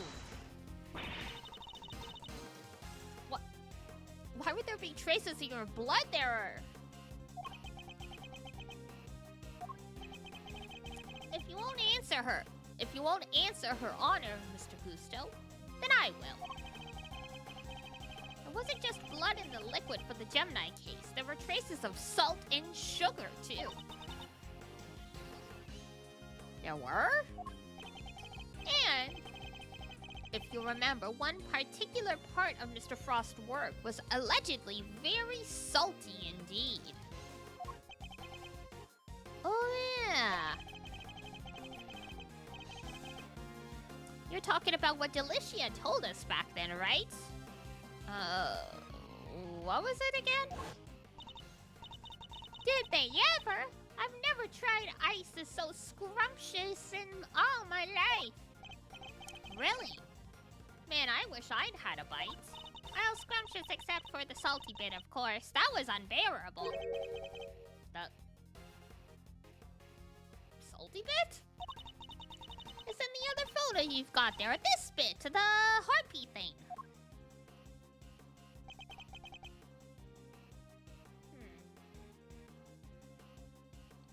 Gemini's liar. Yes, the liar.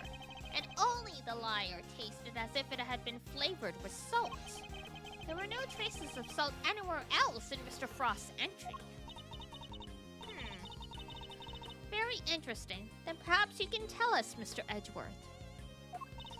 Where did the salt on the liar come from?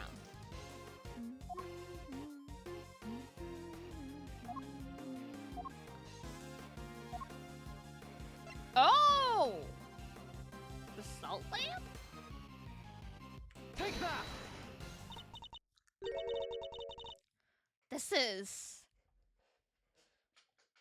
the lamp? From the IS-7 incident? Indeed, and I believe that the salt that gave the liar its flavor came from just such a lamp. Mr. Von Karma had established that both salt lamps were in Mr. Tangaroa's room at the time of the crime. One of them was used to kill Mr. Frost. And it was stained with his blood. But no corresponding pool of blood was found in Mr. Tangaroa's room. Right, because the culprit had chucked the piece of chocolate with that on it into the little stream. Furthermore, aside from the liar, no traces of salt were found anywhere else in Mr. Frost's room either. Hey, come to think of it, the lamps were found in Delicia's room were both broken. Bulbs are smashed, both of them. Maybe they fell and broke on the floor? We never did figure out how the one that wasn't used to kill Frost got busted, but... Are we thinking maybe it had Gusto's blood on it at some point? They tried to mutually annihilate each other. Battle to the death with salt lamps.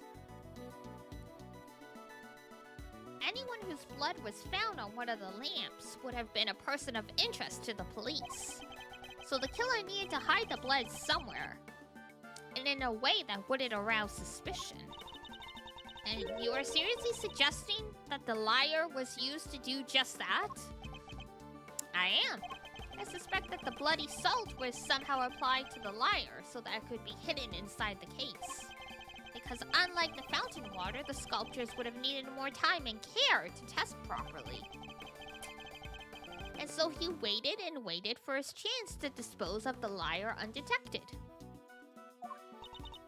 Then the reason he's here today is... 18 years ago, Mr. Frost's body and the evidence pointing to his killer were taken away together. This, of course, was not part of the perpetrator's plan, and thus a new dilemma arose.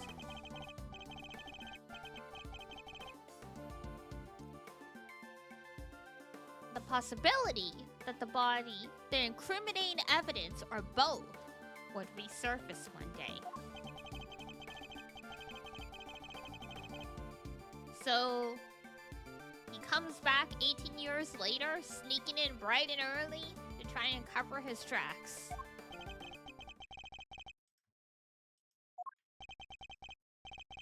Well, Mr. Gusto, are you finally ready to admit it? That you are the one responsible for the IS-7 incident? Mr. Gusto, it's all because of you, that's Samson! Welp. Gusto. So, I finally got caught, huh? All these years later, nobody came close back then. Not even the big shot prosecutor, or the attorney. That's some impressive work, Mr. Prosecutor, I have to hand it to you. You admit it then? That you murdered Artie Frost?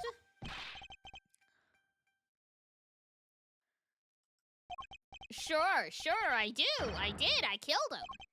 But he only had himself to blame. Damn. What do you mean by that? He agreed to help me. We were supposed to help each other so that one of us could win. And whoever won was supposed to let the other use the cookbook.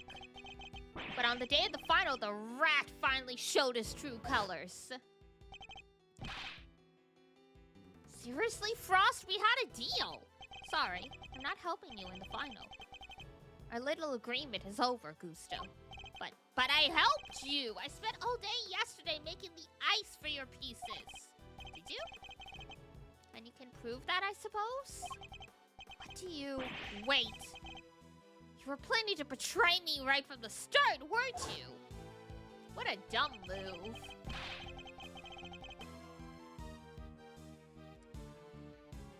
After Frost double-crossed me, I had to make my piece for the final by myself. And like you said, my son wasn't there. So I didn't have any help with the flavor either. So much for the pride you claim to have in your ability to make delicious desserts. Go ahead and judge. You have no idea what it was like for someone like me to lose my sense of taste. I gave up everything to become the best. Everything. I take pride in that. Something someone like you could never understand. Wow, rude. You're right. I don't understand. Do you take pride in the fact that you resorted to murder? Or that you abandoned your son? Why would I want to understand someone who could do such things? A man can't afford to rely on other people. I learned that the hard way 18 years ago. My son never showed up on the day of the final. And in hindsight, I wouldn't be surprised if Frost was the reason why. Why would you think that? What exactly happened to your son? How am I supposed to know? I told you, he's none of my concern anymore. Wow. And according to you guys, nobody knows where he is now either. And you don't care? You're horrible. So with his disappearance, so too with your chances of winning, correct?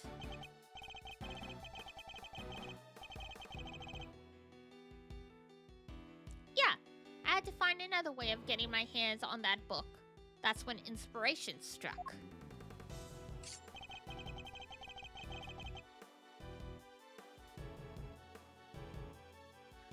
I decided to skip afternoon tea and snuck into Mr. Tangaroa's room.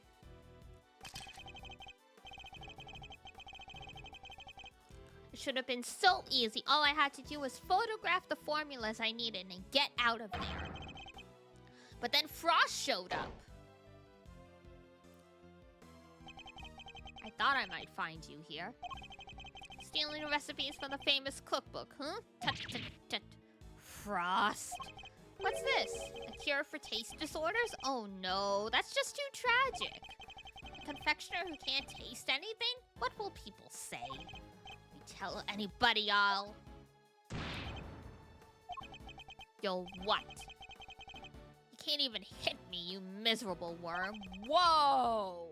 What in the world is happening here? Frost shoved me hard when I went to punch him.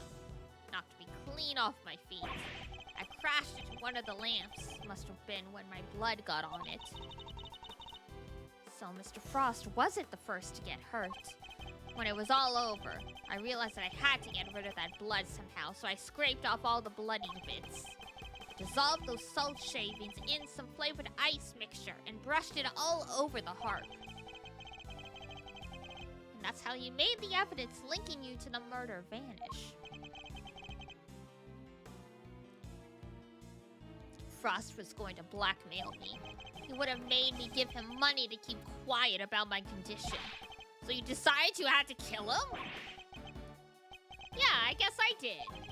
Why would I let him live? Would you want someone holding something like that over your head? Besides, he's the one who drew first blood. Makes for a solid case of self-defense, don't you think? I mean, it's self-defense until you try to hide the murder.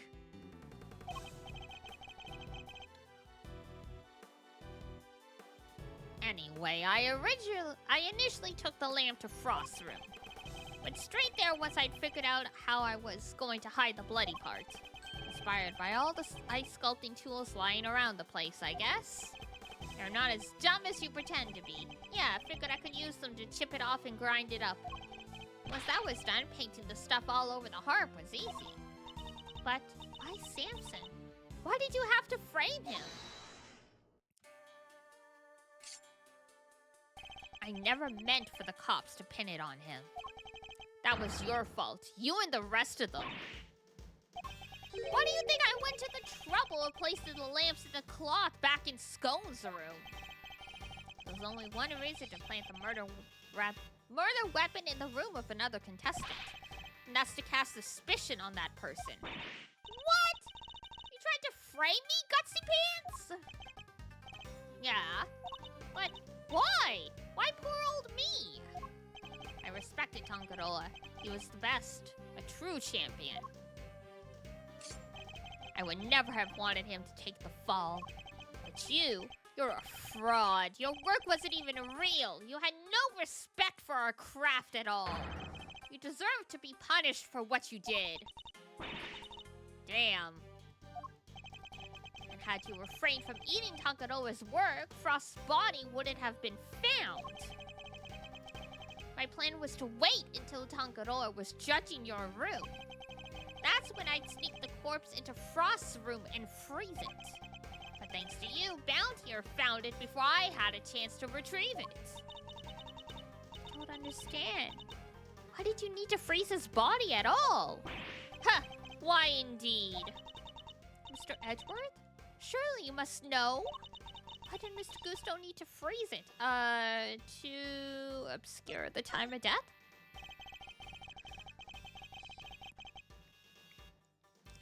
Mr. Gusto needed to freeze Mr. Frost's body in order to obscure the time of death. If they determined that the murder occurred during afternoon tea, he would have been an obvious suspect. Bingo! Freezing Frost's body wasn't simple. Preparing everything took time. So I decided to put his body in the chest in Tonkaroa's room while I got everything ready in Frost's. Why, though? You could have just locked yourself in Frost's room.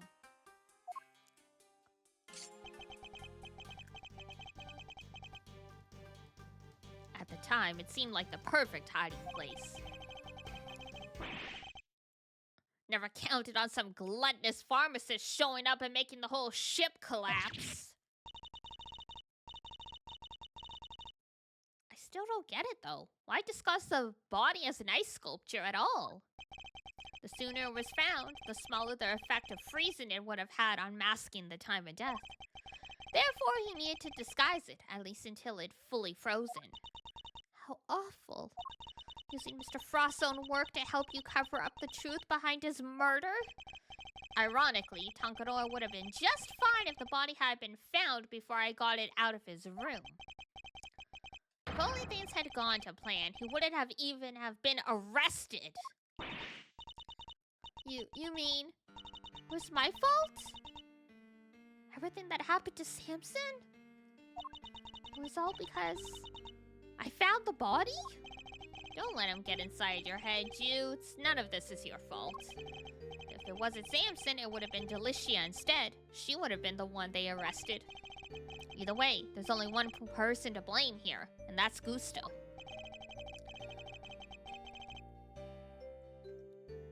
It didn't help that the initial detective was so bad at his job either. He never even went and told the prosecutor that the body had vanished. So then Mr. Von Karma had unwittingly placed Mr. Tonkaroa under arrest in the absence of a body? I mean, I guess it would explain why he was so keen to wrap things up. Still, you'd think he'd notice something as big as that if he'd taken a look at a few reports, right? Not if someone had been deliberately distorting the facts of the case, though. Either way, it seems that Mr. Von Karma didn't know about the body until after the arrest had been made. But admitting that would have spoiled his perfect record. So he kept it to himself and proceeded to prosecute Mr. Tangaroa regardless. Can this really be true? You don't feel bad at all? Somebody spent 18 years in prison because of you. Sticks and stones, girly! Sticks and stones! Wow. What a jerk! I ought to arrest you right now, pal. I'm afraid I can't allow you to do that, detective. So you noticed, huh? Glad somebody did. The judge is right. He can't lay a finger on me. What? Why? This guy is way too proud of himself. No idea, huh? Then I guess I may lay it out for you. I killed Frost 18 years ago. The statute of limitations for murder in this country is 15 years. You do the math. You can't arrest me, except there are circumstances. The statute of limitations is at 15 years, irregardless of other factors. There are other things that can pause it. Is this really the end of the line, Mr. Edgeworth? You can't be charged, so, but... How unfortunate, Mr. Edgeworth. I'm afraid that both Mr. Gusto's confession and your deductions will have to be struck from the record. And that Mr. Tangaroa's conviction will remain in place. But... we've finally proven that the police never had Mr. Frost's body in their possession. Even if we can't arrest Mr. Gusto, surely Mr. Tangaroa has grounds for a retrial. Does he? I wouldn't be so sure. I'm afraid that the goddess's judgment are somewhat harder to overturn than you might imagine. Oof. Bad luck, Mr. Prosecutor. Must be something we can do.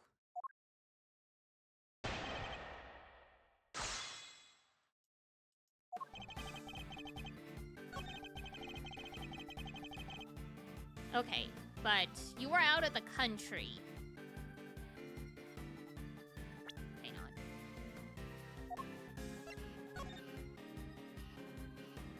Suspended should the suspect flee to a foreign country. Oh, how long were you? So if he was in Shenfa for at least 3 years, then the statute of limitations isn't up yet. And also the time between... because Tangaroa was also on trial for a year. So he was out of the country for 3 years. Tangaroa was... so 4 years. The statute of limitations has only been valid for 11 years. I looked at my TV to see Frosty talk about Pluto. Ah, Pluto.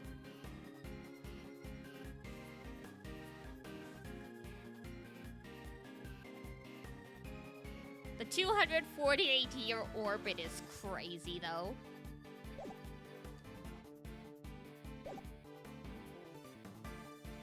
Hold it!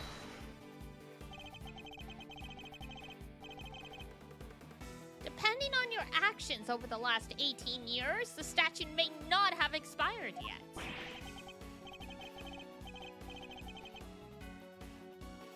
Alright, I got nothing to hide. Oh, you're gonna regret those words, buddy.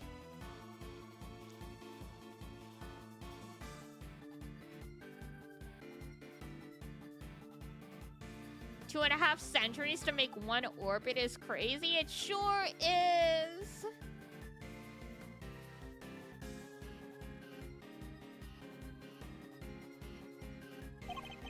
If there's something you want to ask it. Alright. Very well, then. Tell us where you've been and what you've been doing since the incident. Sure. Not long after the contest, I was able to cure my taste disorder thanks to the formula from that book. And not so long after that, I went to Shenfa to really buckle down and hone my craft. That explains a lot. We tried to contact you after the fact, but I guess you were long gone by then, huh?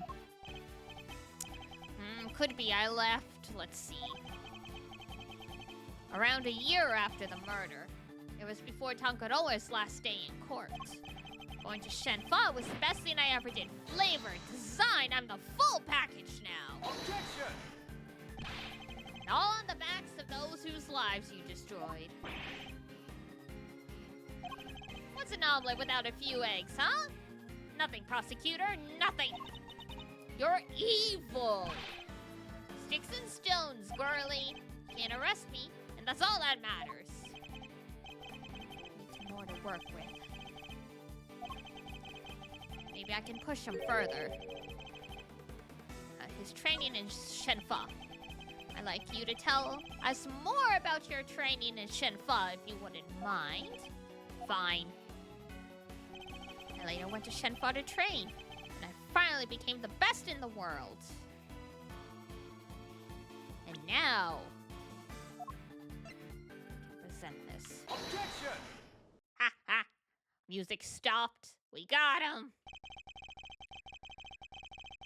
The statute of limitations for murder is subject to the following conditions.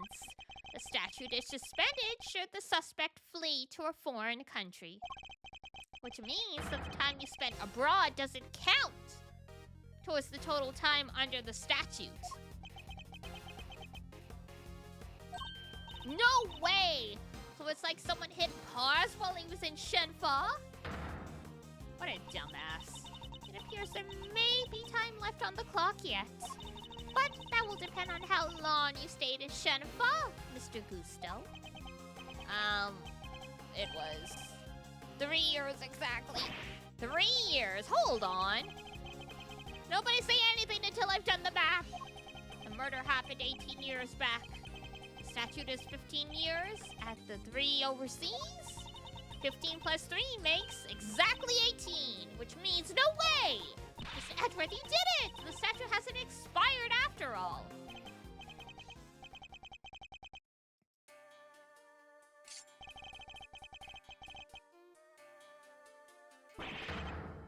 Well, yes and no. Bingo. 18 years exactly. Glad you worked it out for yourselves.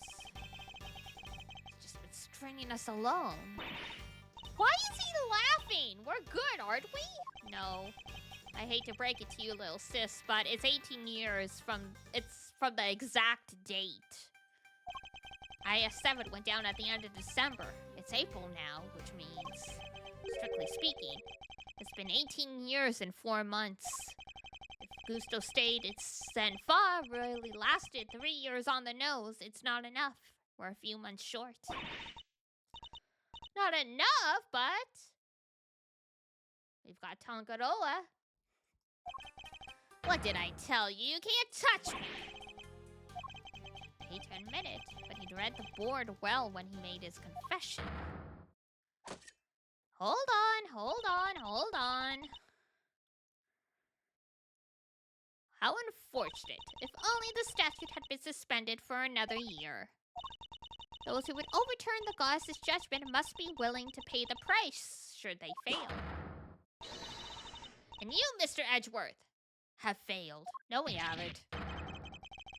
Oh, come on! There must be something I can do!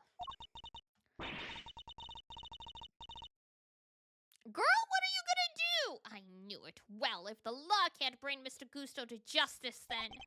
Dudes? What are you thinking? Objection! Oh god, there's no need to go adding to your rap sheet just yet.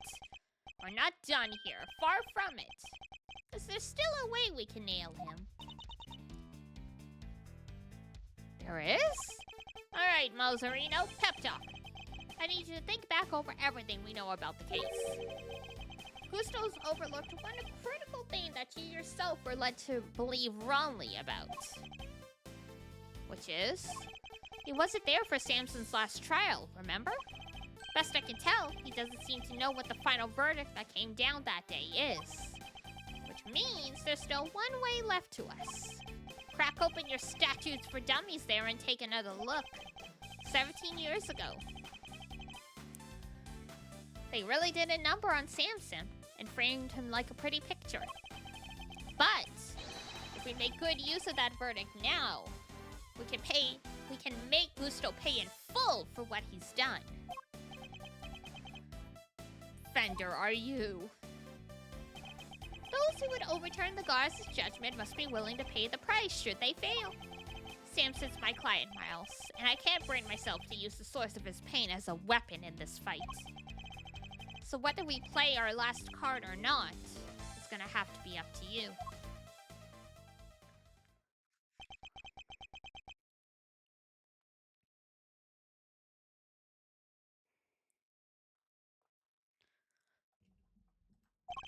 Bringing Mr. Gusto to justice can only happen if I use the outcome of that hard-fought trial. So, should I raise an objection? Do it!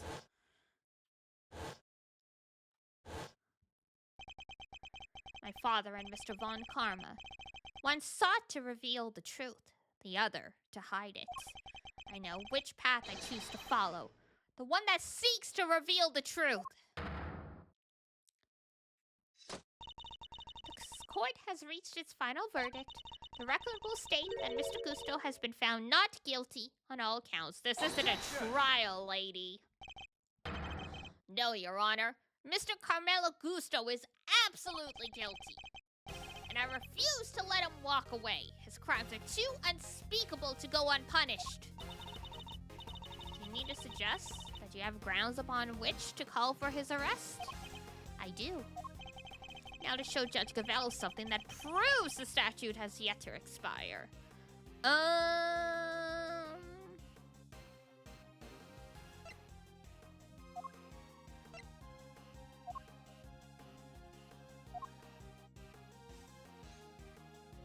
Take that! Very well. Is there a particular page you would like us to refer to?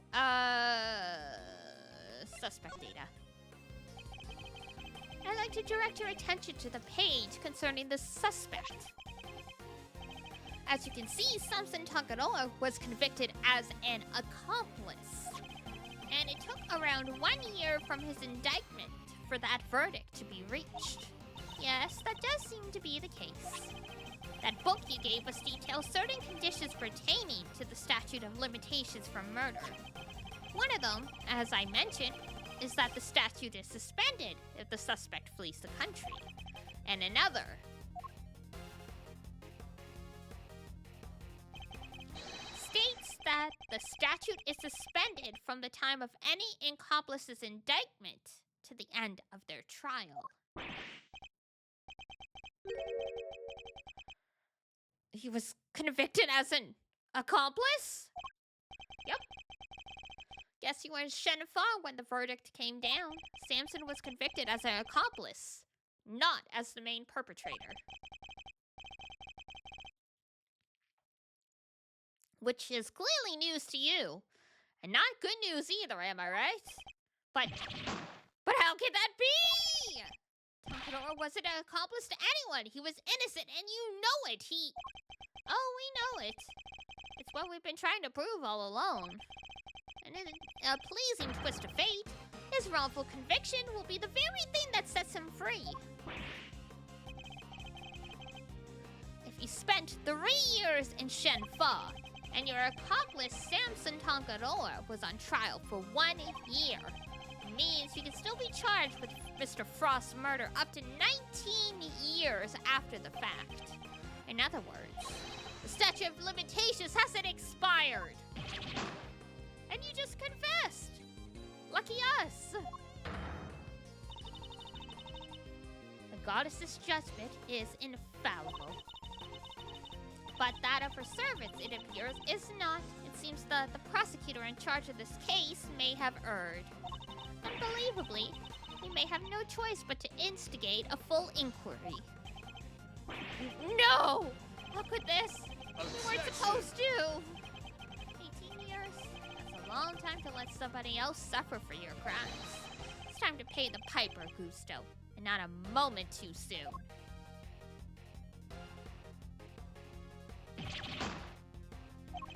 But I'm finally the greatest! My brilliance has been recognized! I gave up everything for this! Everything! Even my son! That was your first mistake. More's the pity. But you can't run from the law forever, because the bills come due at last.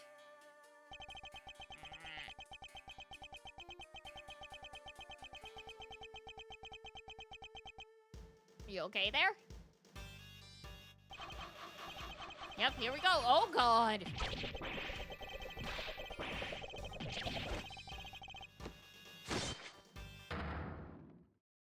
Now that's crazy.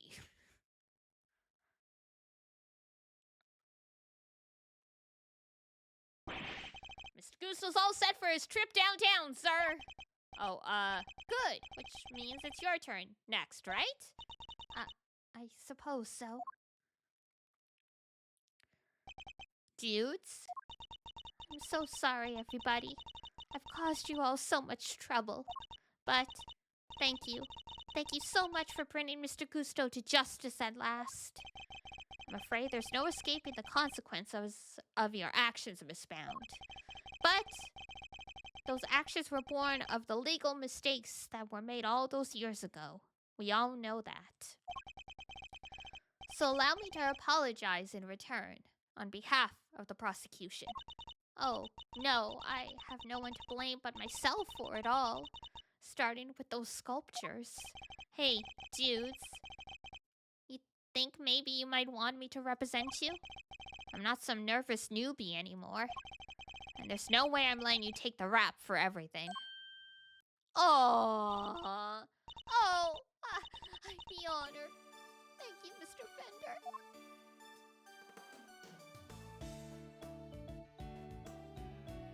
Aw, they're cute. Sorry, ma'am, but you gotta come with me now. Of course.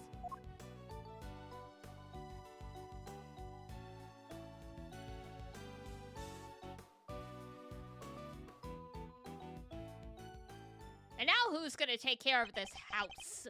Judge Gavel? Why did you lie to us? Lie? What are you talking about? You implied that there was no case for a retrial, but as we've proven, that wasn't true. Surely anyone truly committed to seeing justice done would have called one as soon as the body was found? I am under no obligation to answer such questions.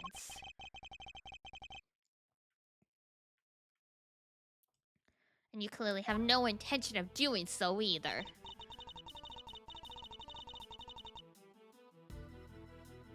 Truly, you are proven to be quite a threat to the Committee for Prosecutorial Excellence.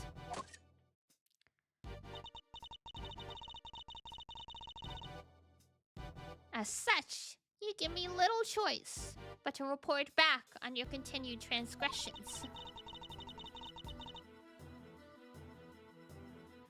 No doubt you will be called to appear before the committee in due course.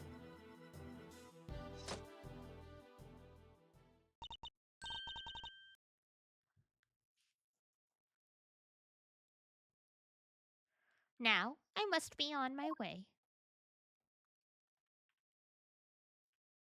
What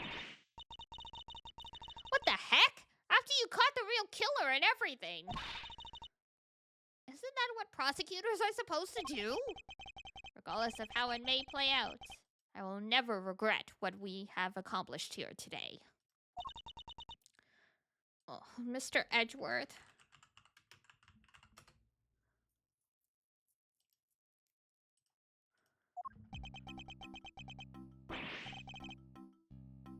Hey, Mr. Edgeworth! Yeah?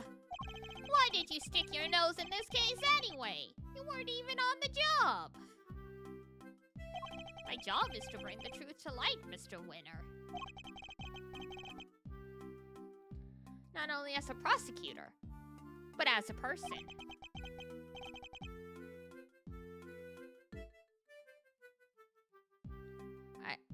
I don't get it. I wouldn't expect you to understand. Not as long as you believe that closing a case makes you a winner.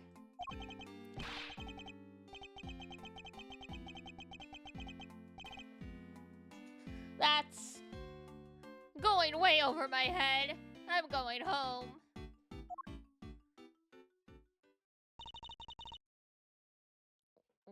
What was that all about?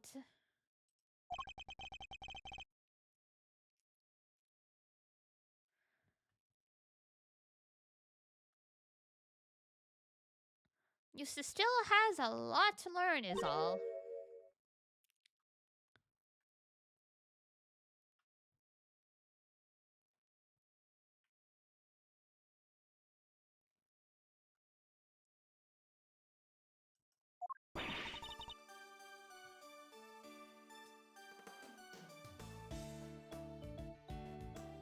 Mousy wowsy!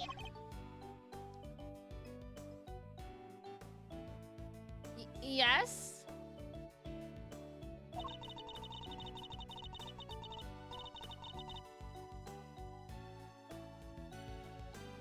I just wanted to say old Gricky Peg Leg would have been proud of you today. Oh, look at me tearing up. That and, thanks for helping poor Sammy Poople.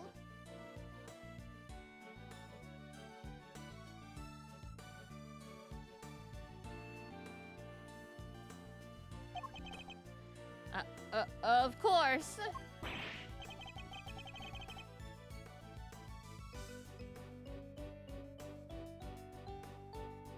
Hey, Edgy, looks like you cleared everything up, huh? So, what happened exactly? I was kind of busy sketching. Wait, where did Judy and Verity go?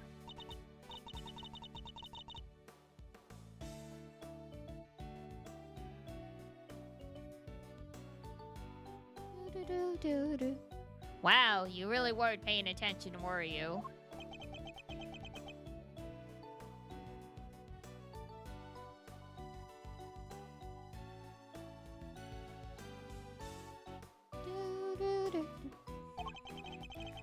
Though I am loath to admit it, Larry's sketches did come through for us on more than one occasion.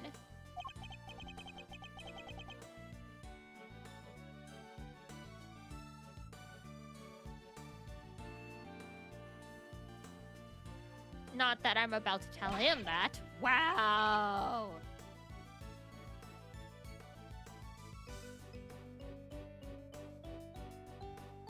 Quit it with the glaring, will ya? Whatever I did, I'm sorry!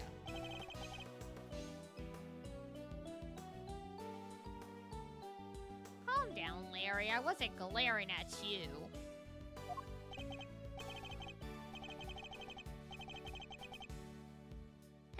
You totally were. You're just like your pop, who was a terrible liar, too.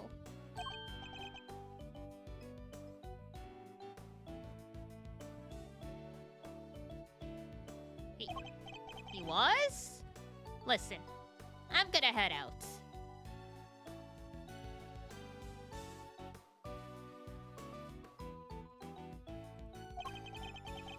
Need to fill Samson in on what went down today.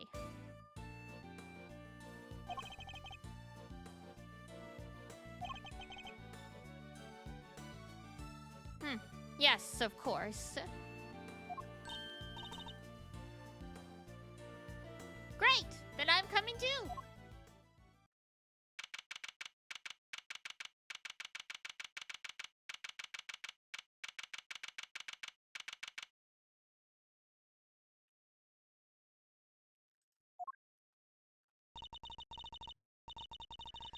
So, what's Mr. Tonkador like? I can't wait to finally meet him. Oh dear.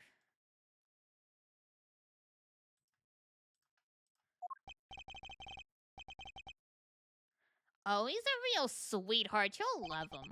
Even while locked up, he can't help but make all sorts of cookies and cakes for everyone. It's why 3 p.m. cake extravaganza is a thing for prisoner and guards alike. Cake extravaganza.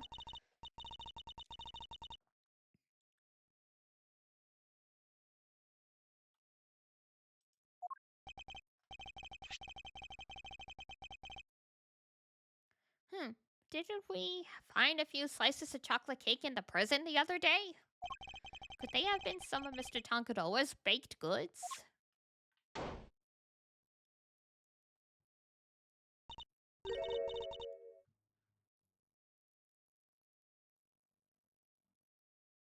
Gummy! What are you doing here?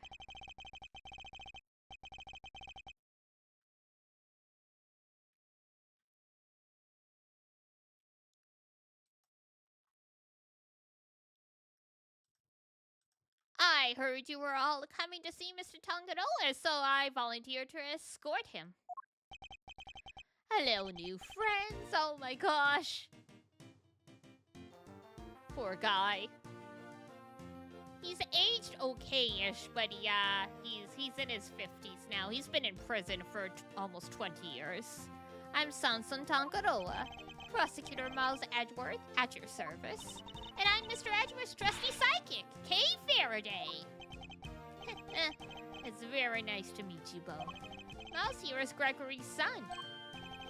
Is that so? Your father was very kind to me and fought so hard for my case. But in the end, I betrayed him. I made a false confession and... Don't worry, Mr. Tonkadoa. Mr. Fender has explained everything to me.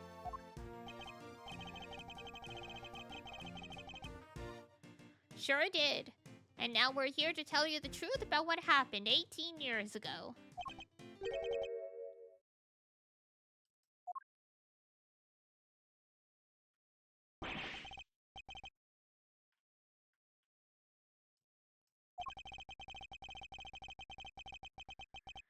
Crazy kid racked her brain for 18 years until she finally figured out how to set you free.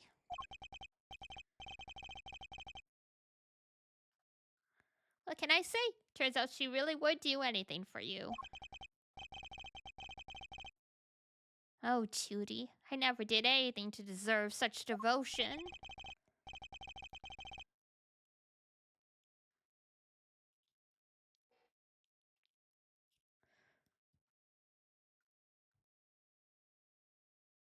Come now, Mr. Tonkadoa, I think we all know that's not true.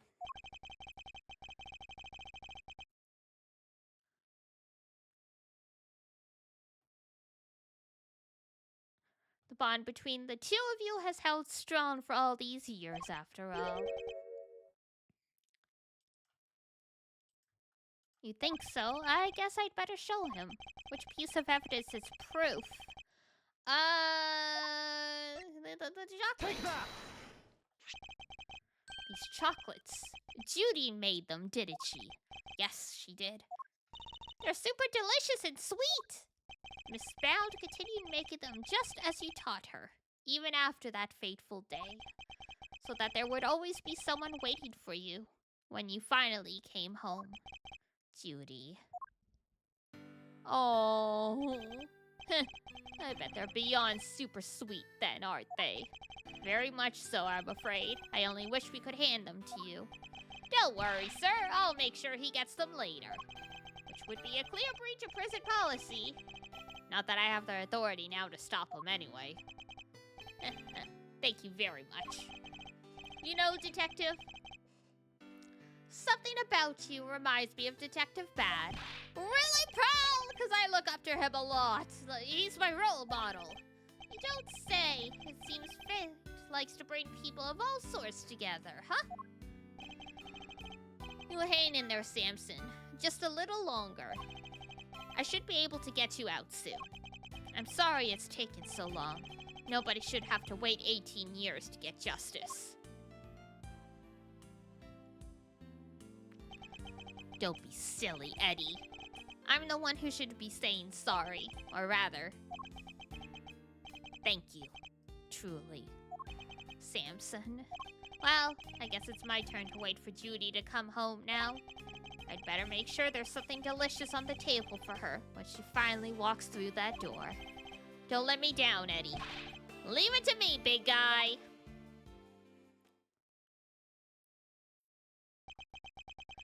The IS-7 incident. It's been 18 long years, but this case we had inherited from my father is finally coming to a close.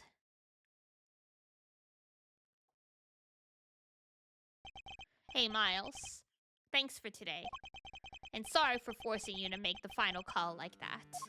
Not at all. I simply made the call that felt right to me. Huh?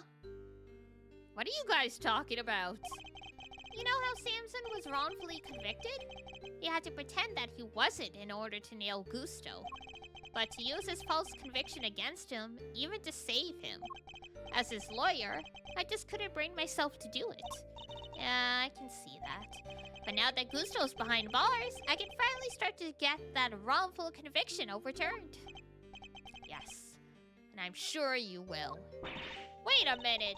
Does this mean that even if you were only doing what's right, if the false conviction had been overturned before today, Mr. Gusto would have gone away scot-free? Yup. It's what we folks in the trade like to call a legal contradiction. The law is far from perfect. Because of things like legal contradictions, right? Yeah, but you never know. Things might change. The law is always evolving. Just like us humans. Your Uncle Eddie and Malzarino included. Am I right? The potential for growth and change in people and the law, huh? So, Miles, are you going to keep fighting crime as a prosecutor? Or help people as an attorney? Something tells me you've got a big decision ahead of you. One only you can answer. I know. Well, let's just say I won't complain if you show up at the office one day. And on that note, it's time for me to skedaddle.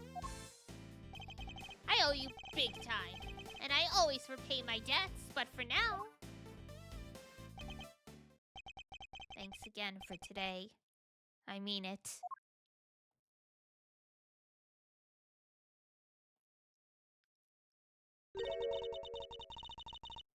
Did he seem kind of in a hurry to get out of here to you?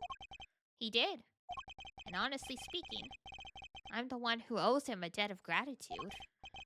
After all, he gave me the chance to reckon with my father's final case. When I was a boy, all I ever dreamed of was becoming an attorney like my father. But then, during my time with Mr. Von Karma, I learned the way of the prosecutor instead. Eventually, with the help of some good friends, I found my voice and a new way to live. Is that what we call the boyfriend now? But now my career as a prosecutor is at risk of being taken away from me. It may be time to take another long, hard look at how I want to live my life, whether I like it or not.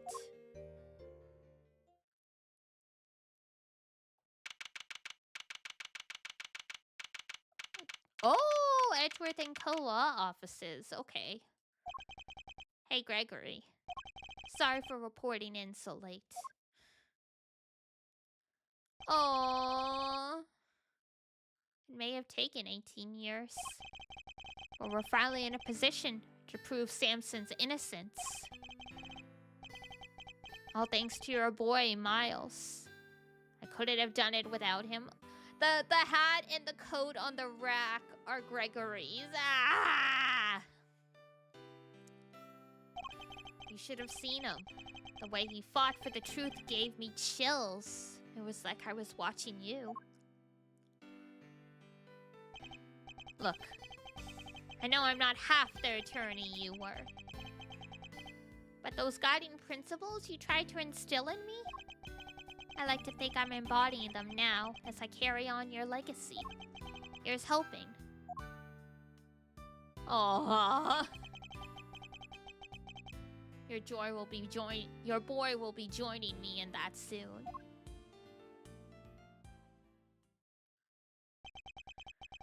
Am I going to fight crime as a prosecutor or help people as an attorney?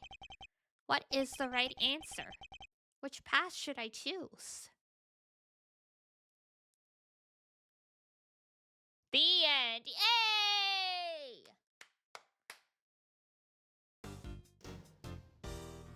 Woohoo! We made it!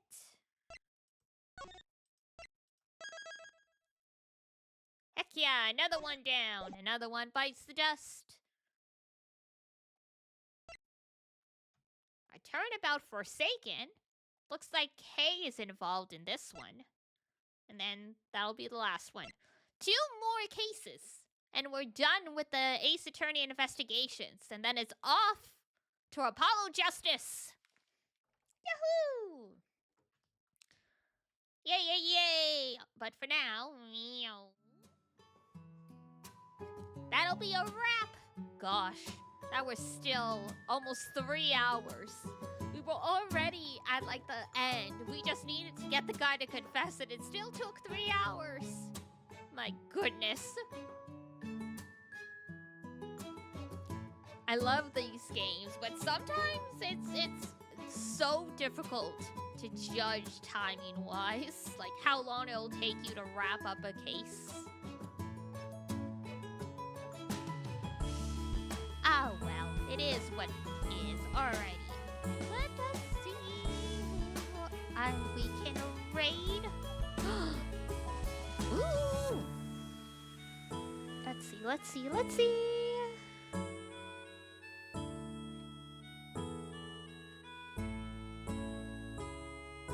Eeny, meeny, money, mo. Catch a tiger by the toe if he hars Lambo. Eeny, meeny, money, mo.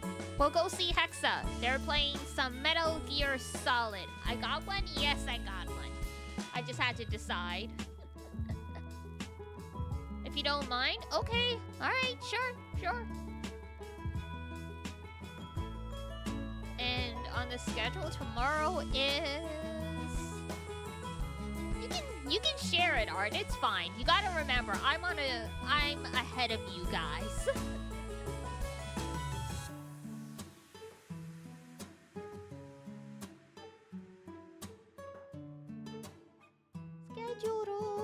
Schedule.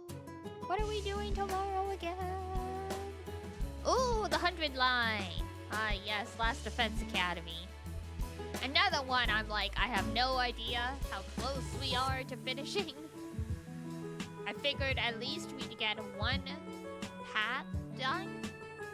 Like one ending. And then if anyone wants to see the other ones, they can play it on their own. I know, brief spoilers.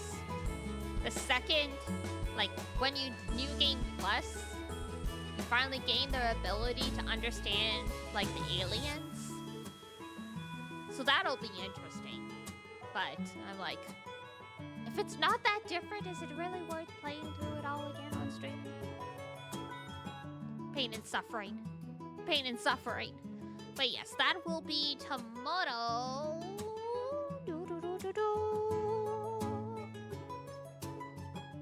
I have all of next week off.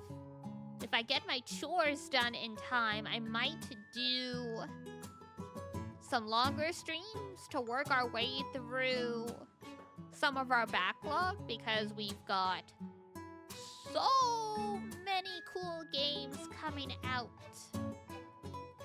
This month, like Shoot and Order already came out. Type Noise, which is like that Zero Escape-esque one that we really enjoyed during one of the Stream Next Fest, that came out. That either comes out this week or it's already come out. And then, of course, Silent Hill F comes out next week. And the reviews have been giving it 9s all across the board. You're getting Silent Hill right away? I am indeed. I've heard that one playthrough takes about 12 hours. So actually relatively short.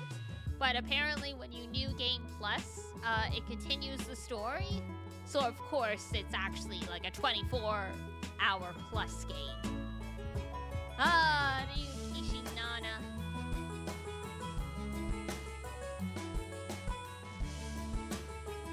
But yeah, depending on how much we get through some of the backlog, I might pick up some of the other games I've been looking at sooner. But Silent Hill F, yes, I'm picking up. I try not to let the backlog grow out of control, because that's how we've ended up in this situation where it's like we've got 10 to 15 stuff technically on the go. So I'm trying to be better about not just being like, oh, new game came out, yoink. It's hard though. I'm fighting for my life. But yes, I will see you guys tomorrow. 400 lines. We're on like what, day? With our bi-monthly Persona 5 streams. God, you're not wrong. You're not wrong. Pain and suffering.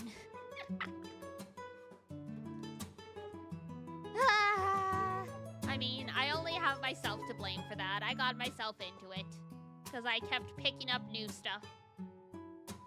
It took a few years, but I finally learned my lesson. Alrighty. Yes, that will be it for me. I will pet Pep and Mogu, absolutely. So here is a raid. Here's Discord, if you want to keep up with us. But for now, that is gonna be it for me. So, if it's daytime where you are, have a wonderful rest of your day. Who we launching to? We are going to Hexa. They are playing Metal Gear Solid Portable. So, some sneaky. If it's daytime, have a great rest of your day. If it's nighttime, have a great rest. Until next time, take care of yourself. Wash your face, brush your teeth, eat good food. And I will see